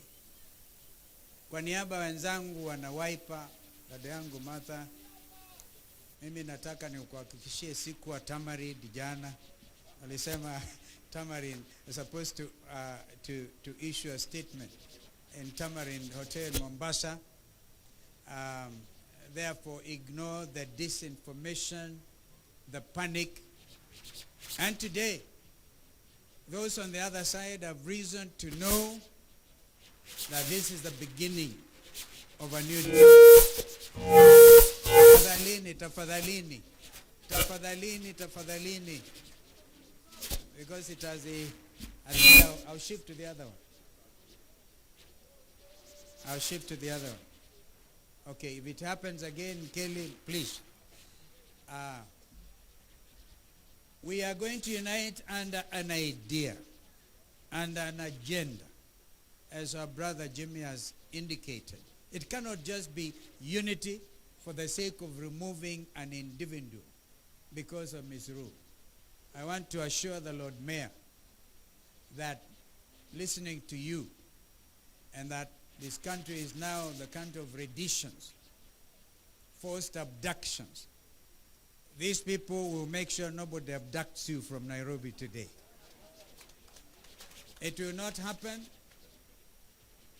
And we, thank you. Thank you. Therefore, thank you. Asanteni. It is not going to be business as usual from today. The country is united against one person who pretends he's busy organizing and uniting Kenyans. We remind him that Kenya is united against one William Samoei Arap Ruto. And it is evident today, absolutely evident. By the way, Mother, I heard it said that if you want to make a statement, then wear purple. The statement is made not just by the new National People's Liberation Party, but Kenyans. And we are going to do the necessary important things after today. It cannot be we meet here, celebrate the rebranding of NAC Kenya, and we all started from NAC, as Professor Kibwana reminded you, when we said Kibaki Tosha in 2002. Our sister Jane Kiara, I hope you're still in the house, is going to be bigger than 2002. It will be. Because Kenyans have every reason to rise up and say no to misrule, to injustice of the type we have never seen before. Mukisha, do you know that blood gold from Darfur is cleaned in Kenya and exported to the Arab world as originating from Kenya? So our friends in Uganda, you're not alone. And we will not allow it. As of yesterday, a lot of security at the international airport, which we have managed to reclaim from Kasongo, and they are making sure that heavy security to export Sudanese gold under the rules of origin, name it Kenyan gold, when we are not producing gold. And this is inviting grave danger to us. The other generals in Sudan have vowed action. We will not allow it. We are going to be an action-oriented unity movement. And our sister mother, thank you. Thank you for starting. When I saw you go to Riggy, I was wondering now, sasa wanaongea juu ya mlima na wanafanya nini? Kumbe it's deeper. And you've even come up with a complete theme of unity, unite and liberate. We are going to escalate, by God's grace, escalate that theme. Na hatutalala. I therefore want to say that from today, the country has seen unity. It cannot be the same. Our members of parliament, you stood here and held hands in solidarity. We urge you now to go to every village, go to every marketplace, and tell Kenyans the new dawn is already here. Our young brother Morara, we thank you for what you have done.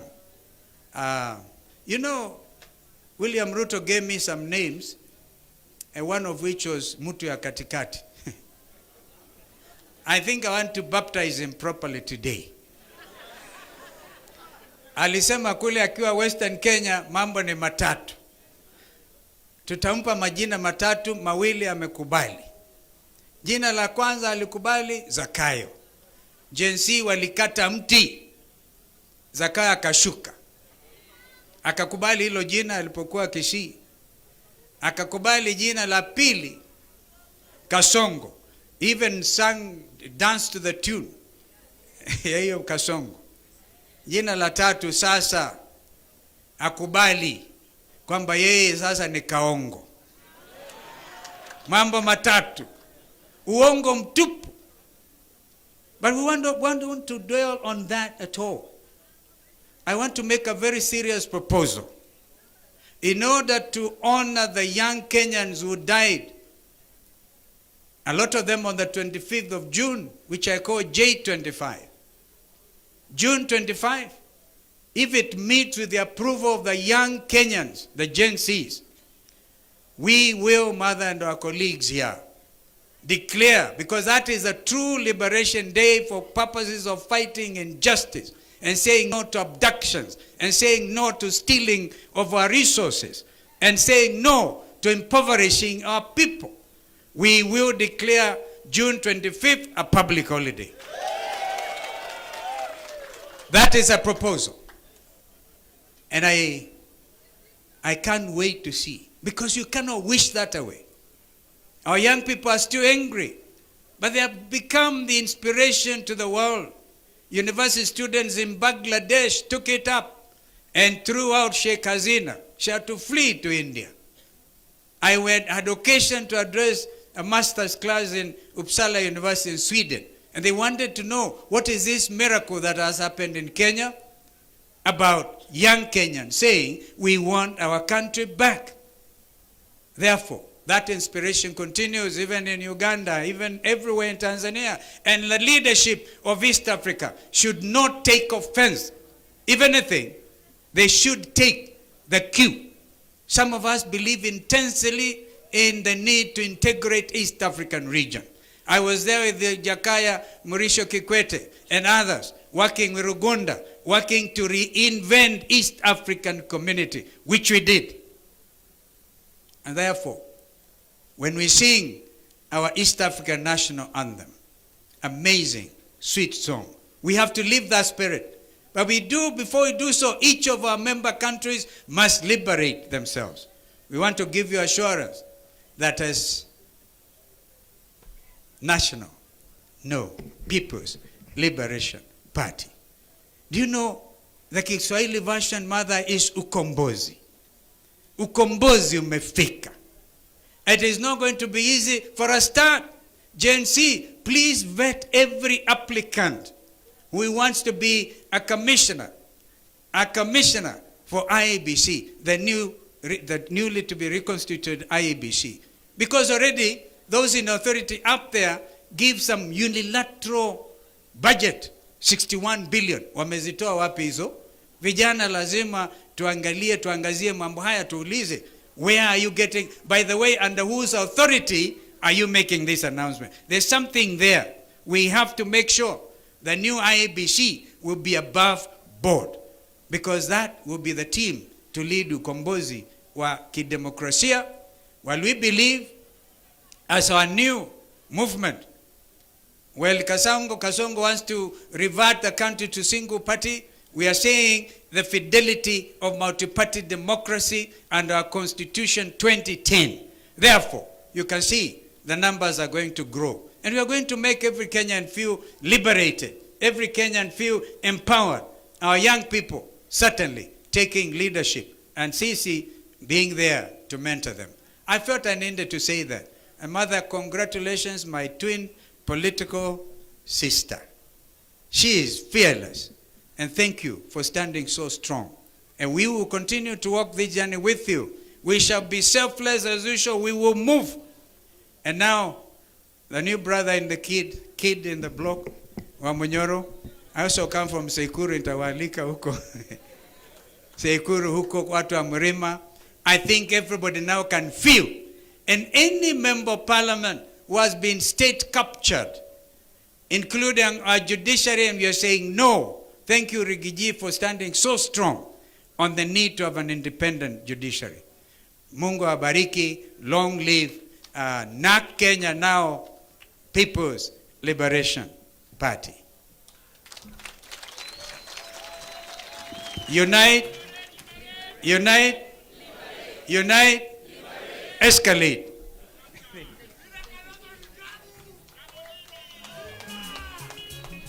Asante sana, my twin brother. And now, before I make my speech, let me invite another brother of mine. And before I invite him, those who are asking, how are you standing with Riggy G? Kwani Riggy G alikuwa amenifanyia nini? Kwani ni shamba tulikuwa tunang'ang'ania? Maneno machache hapa na pale. And today, he's a man committed to help Kenya fight against oppression. He's here as one of us. This is not a time for division. This is not a time to point at your brother, your sister. Anybody who is on the side of liberation is an ally. I therefore invite my brother and ally, Riggy G, His Excellency, the second Deputy President of the Republic.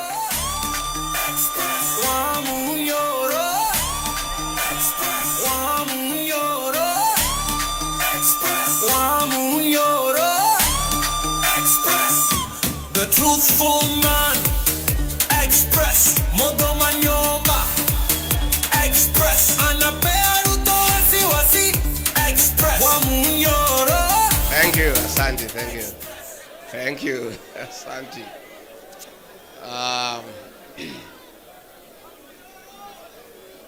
My elder sister, the Honorable Martha Karua, the Iron Lady of Kenya's politics and senior counsel and party leader of PLP, Your Excellency, former Vice President, the Honorable Kalonzo Musyoka, party leaders present, senators, members of parliament, and members of PLP, Hamjambo, PLP,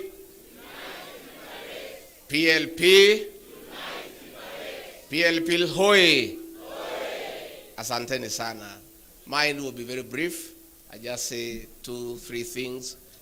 Then I invite our chief guest to come and make her keynote address. Mine is to express my joy to my sister and the party for having invited me for this very colorful occasion. And my sister Mother and the party, I want to say pongezi. PLP is an idea whose time has come. And the slogan of unite and liberate is what just this country needs. We need to liberate this country, and that cannot be achieved unless we unite as a people. So I want to join PLP and its leadership, and indeed the people of Kenya, to say that we have a task ahead of us to liberate this great republic And that can only happen if we are united in purpose. And I want to thank the leaders here for their commitment that all of us will be selfless and will do whatever it takes and sacrifice for this country because we owe it to the people of Kenya. Mimi ni mtu ya kusikiza ground na nimesikiza across the country. And Kenyans are telling us, our leaders, please come up with a formula to send Kasogo home one way. So we as leaders cannot fail the people of Kenya. And I think I agree with what has been said here.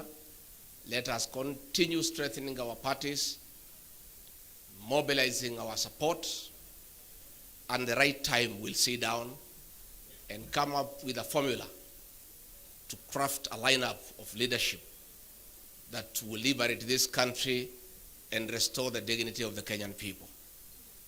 We have a responsibility to unite and liberate the payslip, dignify the payslip.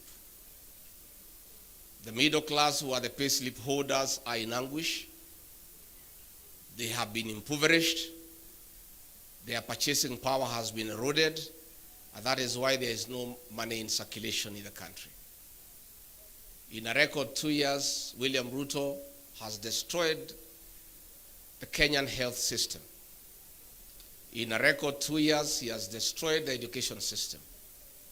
In a record 2 years, the cost of living is unbearable. In a record 2 years, nothing is working. And the 2 years has been nothing but a package of lies and lies and lies. Nimesikia Jane Kihara akilia hapa mpaka anasahau tuko national function, anaongea Kikuyu ni vile amechanganyikiwa. Akishangaa vile zote zilidanganywa.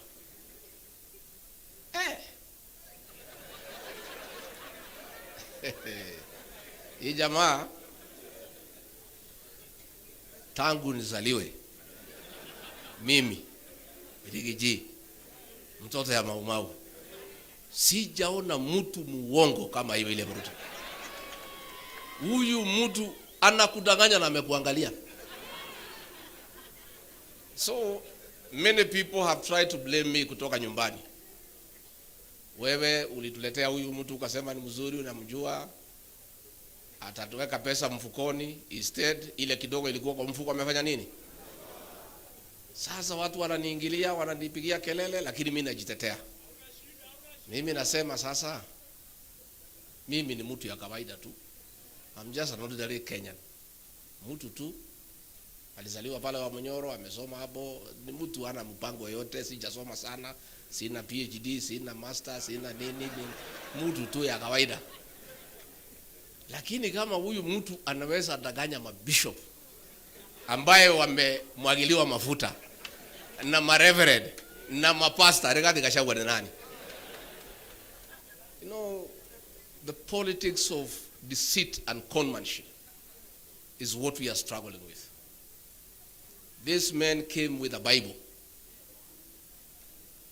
He could sing every song in my mother tongue. Sijui alikuwa anajifundisha saa ngapi. Sasa akifika pale, iko wimbo pale inaitwa Magegania. Sasa naiba pale, sisi yote tunang'edhia, tunamwangalia.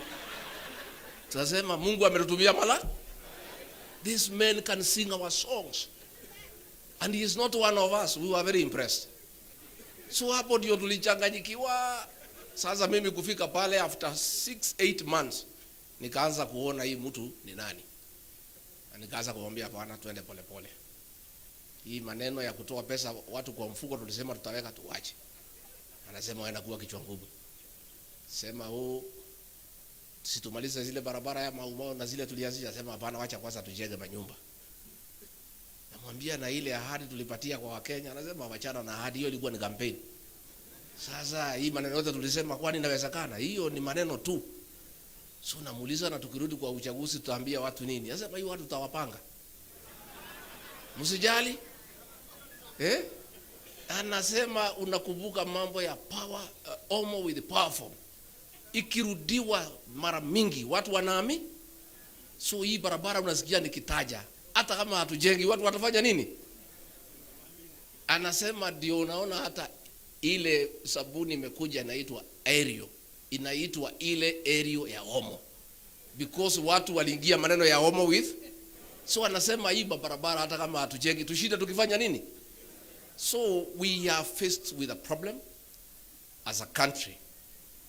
Na Professor Kibwana nimesikia ukisema ati hii mtu atatusumbua. Hakuna, si tuko na dawa yake, tunamjua. Don't worry. Don't worry. Siku tutaingia kwa juu ya gari vile ameingia pale mwisho. We will dismantle him. Tutamuanika vizuri. Watu wakimwona wanawaambia wewe hatutaki uongo. I'm telling, and we are reaching there. Tunapatia yeye mwaka hii ya 2025. 2026 hakuna mtu atasikiza uongo yake Kenya. We'll make sure. So don't worry, tuko sawa. Ile tu ningetaka just to tell the people of Kenya. Hakuna development itaendelea. Ile uliona era in budget juzi ya 76 billion. Hiyo ilikuwa ni pesa ya kuhonga wa Kenya. Pale Karen kwa ile mtu ya Mr. Yesa iko container ya 40 feet imejazwa pesa hapo. Iko ingine hapa State House dollars. Sasa kazi yao ni kuhonga viongozi. Lakini tuambia wa Kenya hatuwezi kumwambia msichukue pesa. Mko na haja na pesa. Pesa mchukue. Na pale Karen imewekwa figure. Ndio usikize uongo ni shilingi 5,000. Ya kusikiza nini? Sasa watu wamerefuka pale. Si wamejua ni uongo, wakifika pale wakiongeleshwa tu wazo wanasema maliza haraka utupatie pesa tufanye nini? Sasa tunataka kuambia wa Kenya, you cannot listen to lies for 5 hours. At 1,000 per hour to listen to lies. Tunataka tusikizane rates ya kusikiza uongo. Si tusikizane rates ya kusikiza uongo.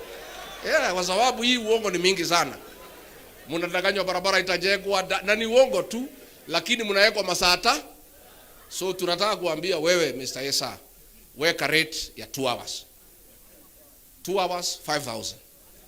Udanganye watu for 2 hours, uwapatie 5,000 wafanya nini?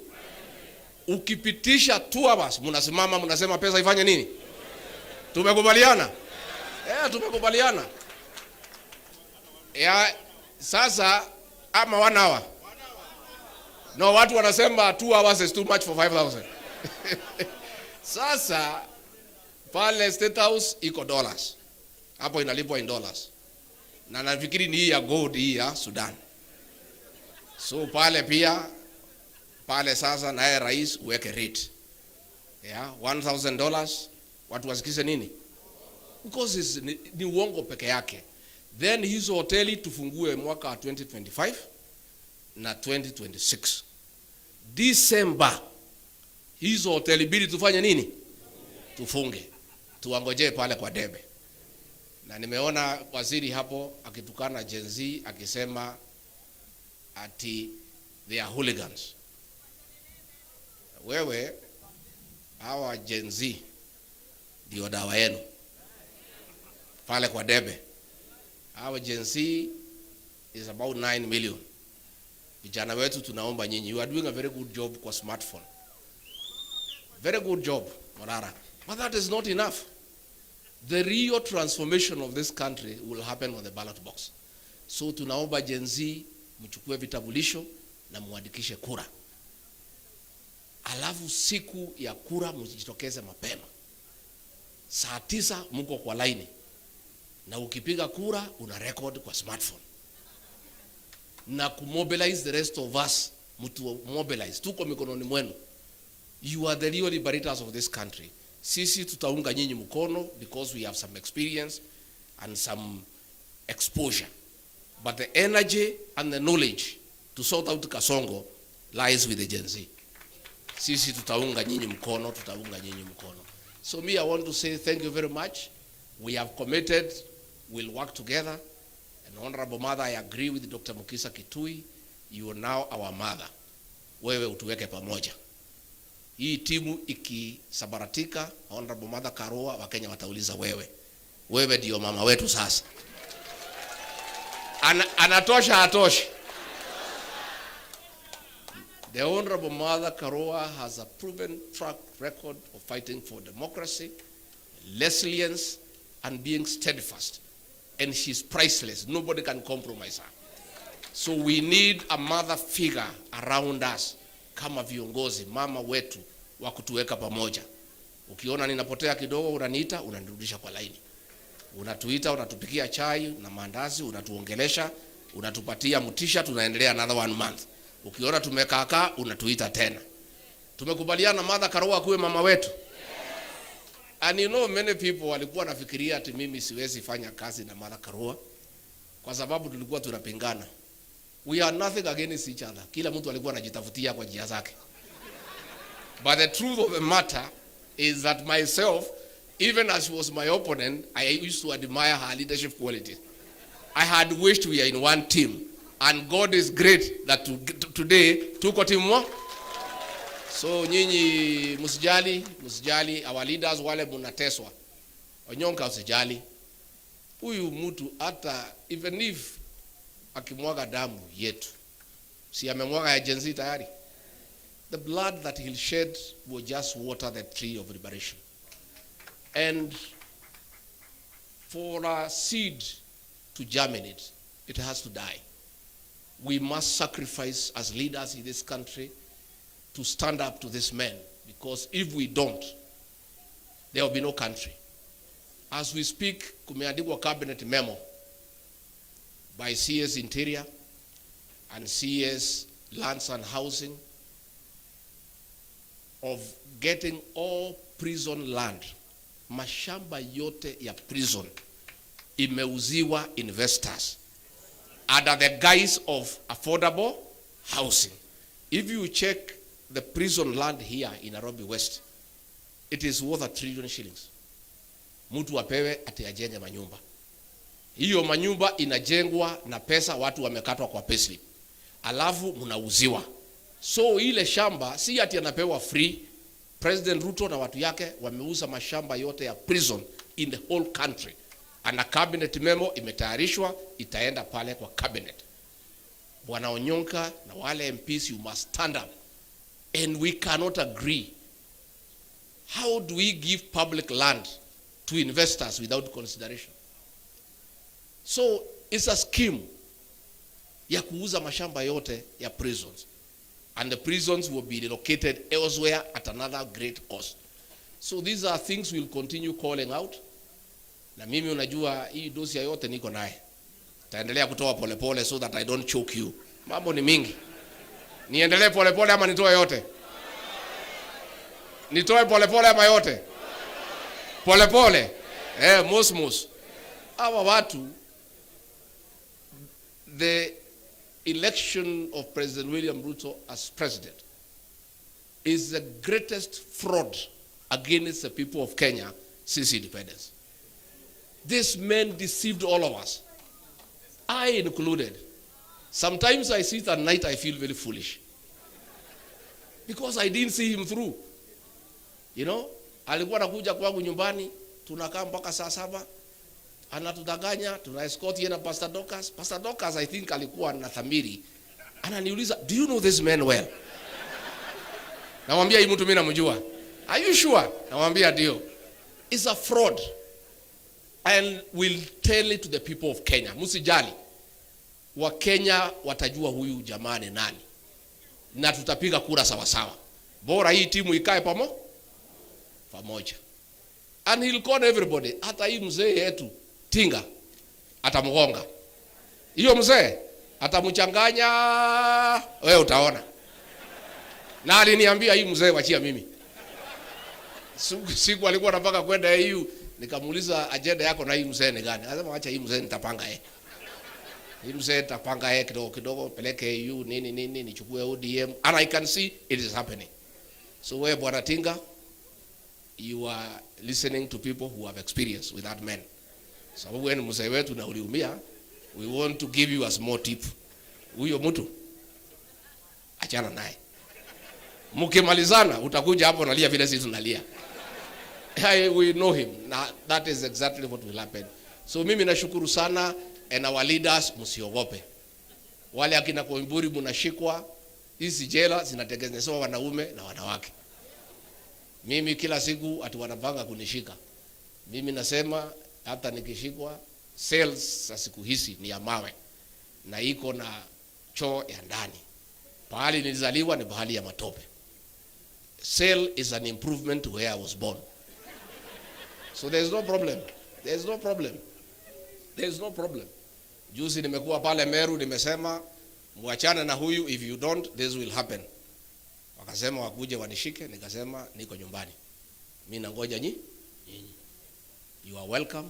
Chai iko, tukunywe chai, mniweke pingu twende pale mnataka tufanye nini? There is no problem. We must sacrifice. And if we are intimidated, if we develop fear, where will Kenyans go? Lazima tusaidie wa Kenya na kusimama imara. Na tukisimama imara tutafaulu. Kwa hivyo ningetaka kuuliza sasa, munisaidie nyote, musimame kwa heshima, munisaidie kumkaribisha mgeni wetu wa heshima, kiongozi wetu, mama wetu, senior council, the Iron Lady, Martha Karua. Unijenge mama, nisikie mama, mama Kenya mama. Umetoka mbali wewe, usichoke mama.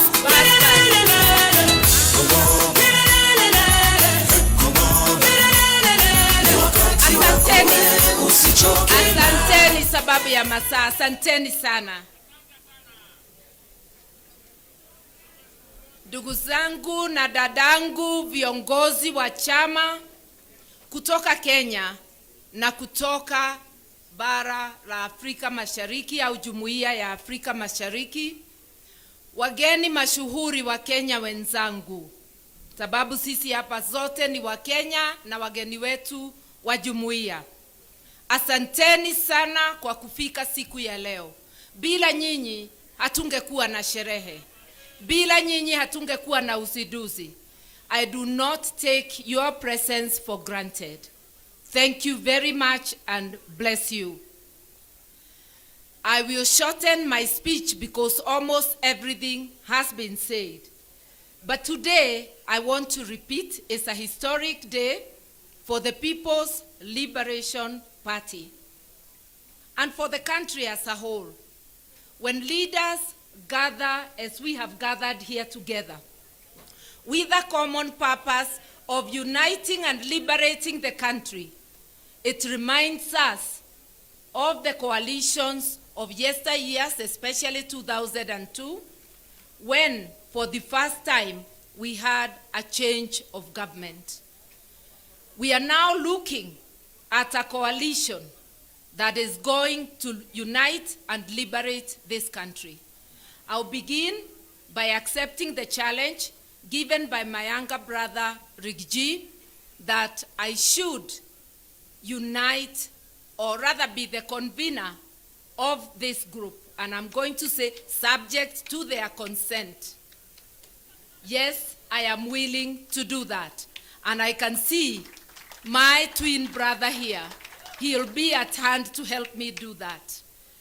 And I have had the willingness of all my brothers present, and also our East African brothers and sisters, about cooperation beyond the border.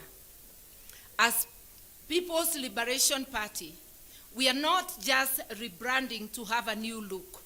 We are also renewing our commitment to the people of Kenya, our commitment to place your needs first, to fight, to unite and liberate Kenya, to stand with other leaders in order to accomplish this. The task ahead of us cannot be accomplished by one person or one political party. It's a task for all people of goodwill. You may wonder, how are we going to do this? I've expressed my wish to run for president. So has my twin brother. So has our young brother, who I should call my son, Murara Kebaso.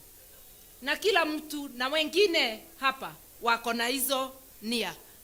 Na wengine watajitangaza baadaye. And everybody is worthy.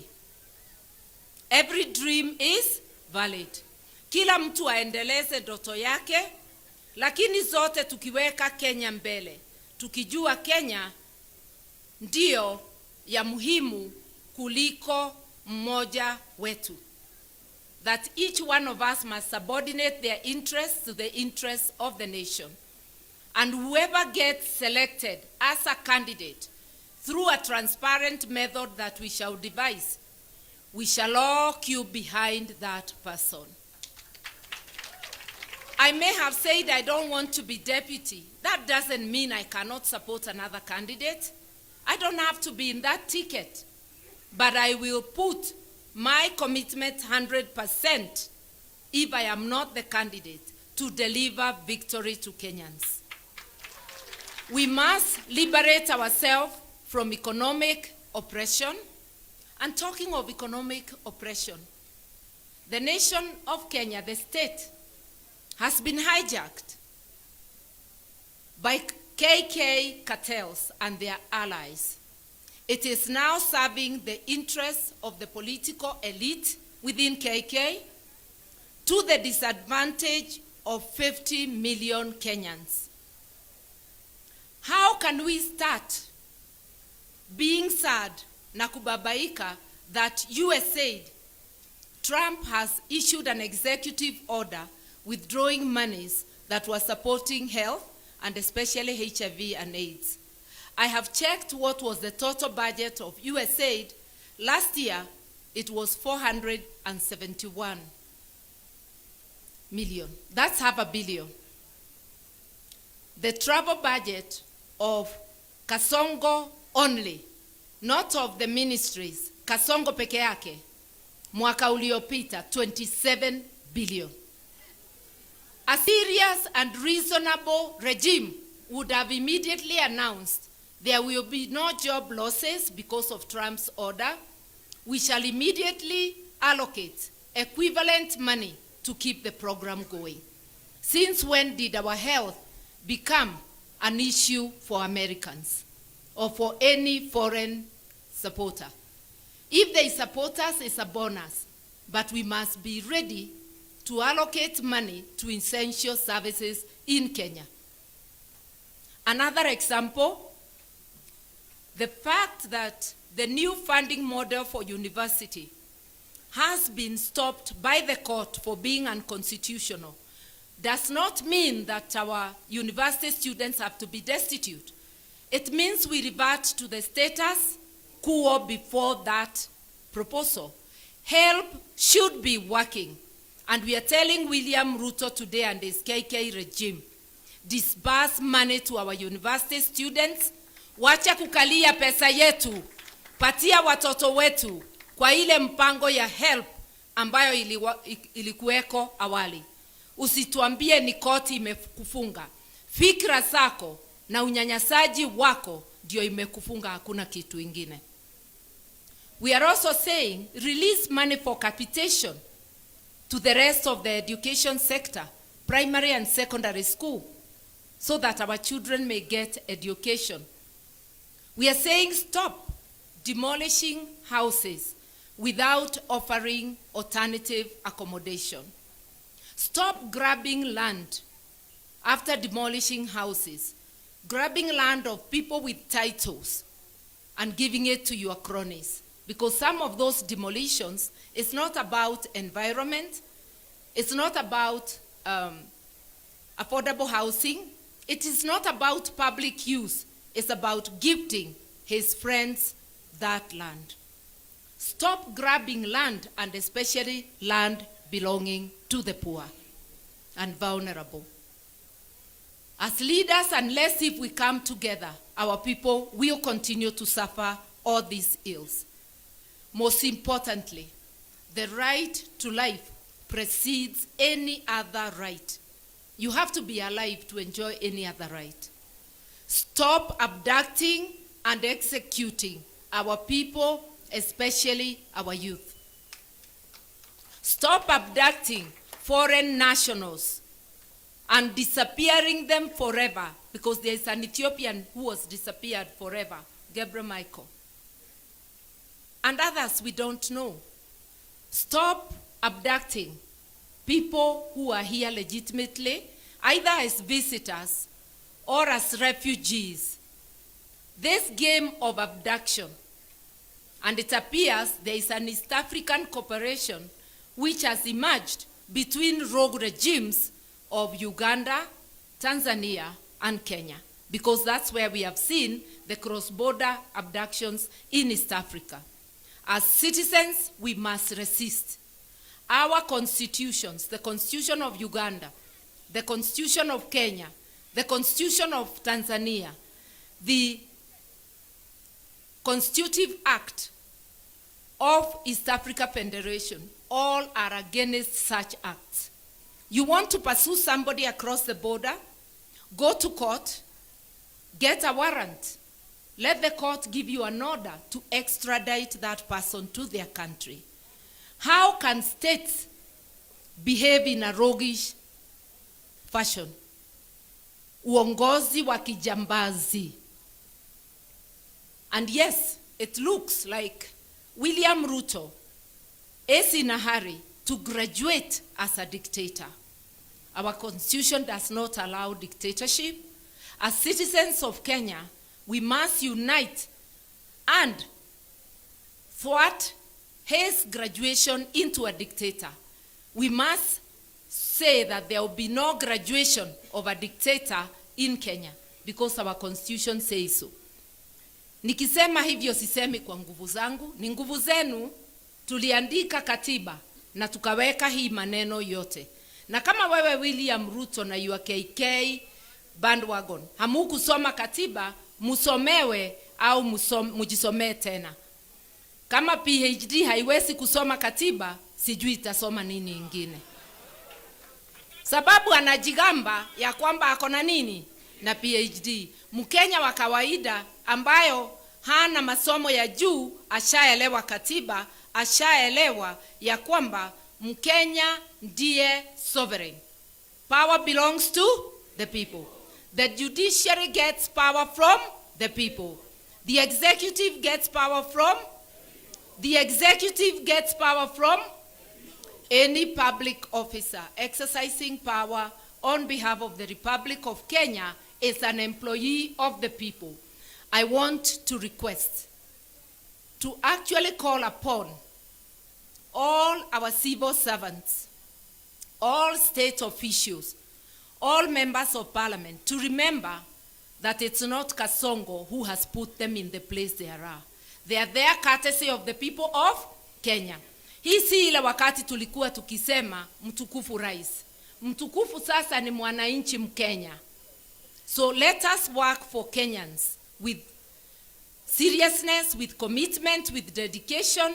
Anybody earning a salary, you are earning it courtesy of the sweat of your brothers and sisters from Kenya. If you don't work for them, you are stealing from them, because you are receiving money for work not done. Nikienda kufupisha sana, mi nataka kusema, wale wanasema bona rangi inakaa kama ya mwingine. Haikai kama ya mwingine. Hakuna mtu Kenya ako na purple, lilac. Lilac ni ile lighter purple na white. Hizo zikiunganishwa tatu, we are unique, nobody else. Look at that building with purple, lilac and white. Tell me whether anybody else has that. These are our colors. Hakuna mtu anaweza own a single color together. That combination is unique to the People's Liberation Party. Na wewe ujue hata wardrobe yako, ukikaa miaka unarebesha, pengine umenona, pengine umekonda. We needed to renew ourselves as we renew our commitment to the people of Kenya. Our biggest commitment is to ensure Kenya is under the rule of law. Kenya fights corruption. with whatever other knowledge you have, whether it is in economics, whether it is in education, in environment, in governance. Without observing the rule of law, nothing will move. Imagine our Bible, our political Bible, is the Constitution. It tells you how to apply public finances. It tells you the qualities of a leader. It tells you how a leader should behave when they are in office. And office is not to be used for personal gain. It is to be used for the collective good of Kenyans. We are ready to do that. We are ready to be that party that will do that. But we cannot do it alone. We will stand with our brothers and sisters. Unity, the call for unity, is the foundation of the liberation movement. And our commitment today is to do just that.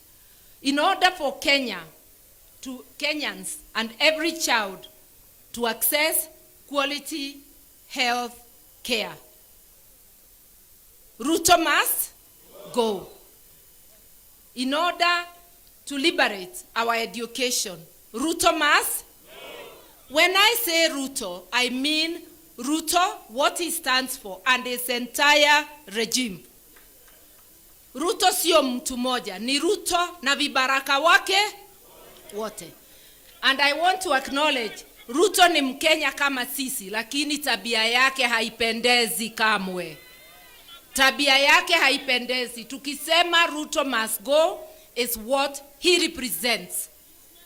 And because he is unable to preside over the affairs of Kenya, he must give way. And fellow Kenyans, it doesn't have to be 2027. It could be sooner. We commit to you that we are going to meet soonest, and we are going to move forward and give you the program of action. Are you ready? Yes. Are you ready? Yes. PLP? PLP? So for the liberation of our country, we need unity of purpose, which has been symbolized here by the MPs. Now I want to call upon party leaders present, including our international guests, because this unity transcends the borders. I want to urge the party leaders only, come here so that we show people our commitment, and we also stand as we unveil the brand of People's Liberation Party. We are going to at the end of this all.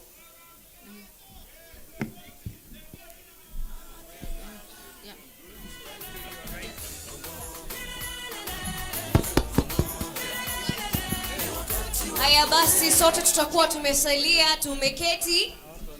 Viongozi wetu tayari wako pale ukumbini.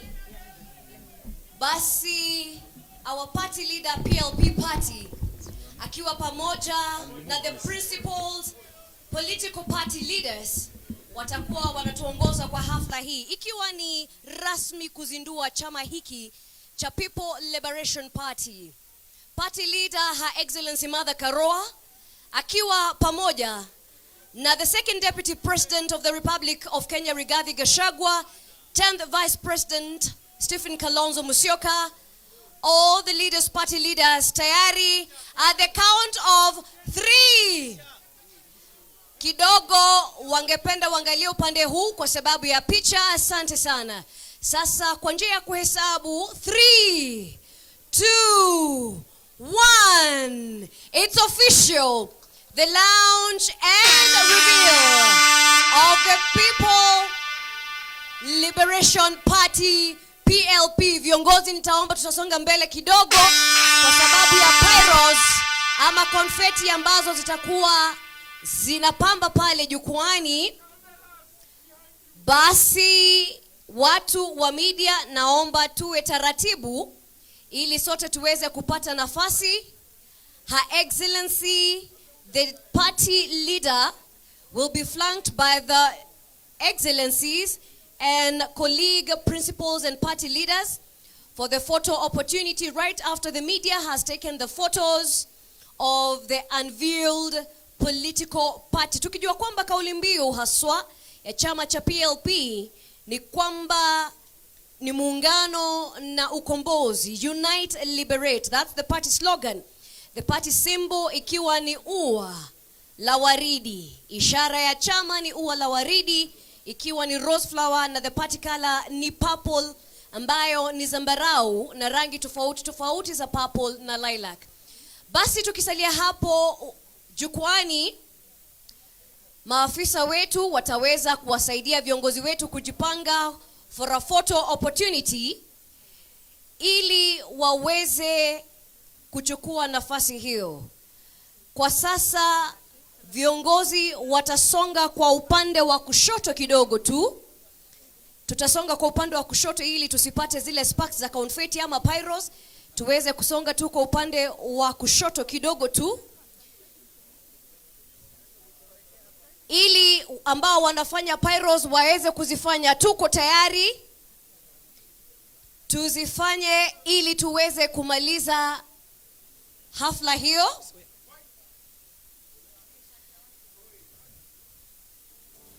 Pyros, we're ready for you. Na baada ya hapo viongozi walio jukwani hao ndio ambao basi pyros yetu ziko tayari. Wanahabari, wapiga picha, kameramani, wote tuko masaa. Ni uzinduzi tu wa chama cha PLP, People Liberation Party. Hahitaji kuelezewa zaidi. Ni chama cha kuunganisha, chama cha ukombozi, chama cha kuunganisha, People's Liberation Party. Jamani tulioketi hatuoni kushangilia. Tuchukue PLP, Unite Liberate. PLP, Unite Liberate. Tuone kwa ishara ya bendera zetu, kofia zetu za chama. Tupeperushe, tupeperushe, tupeperushe juu. PLP,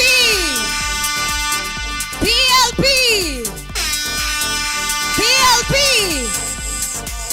Haya basi, tutawapa viongozi hawa wetu nafasi.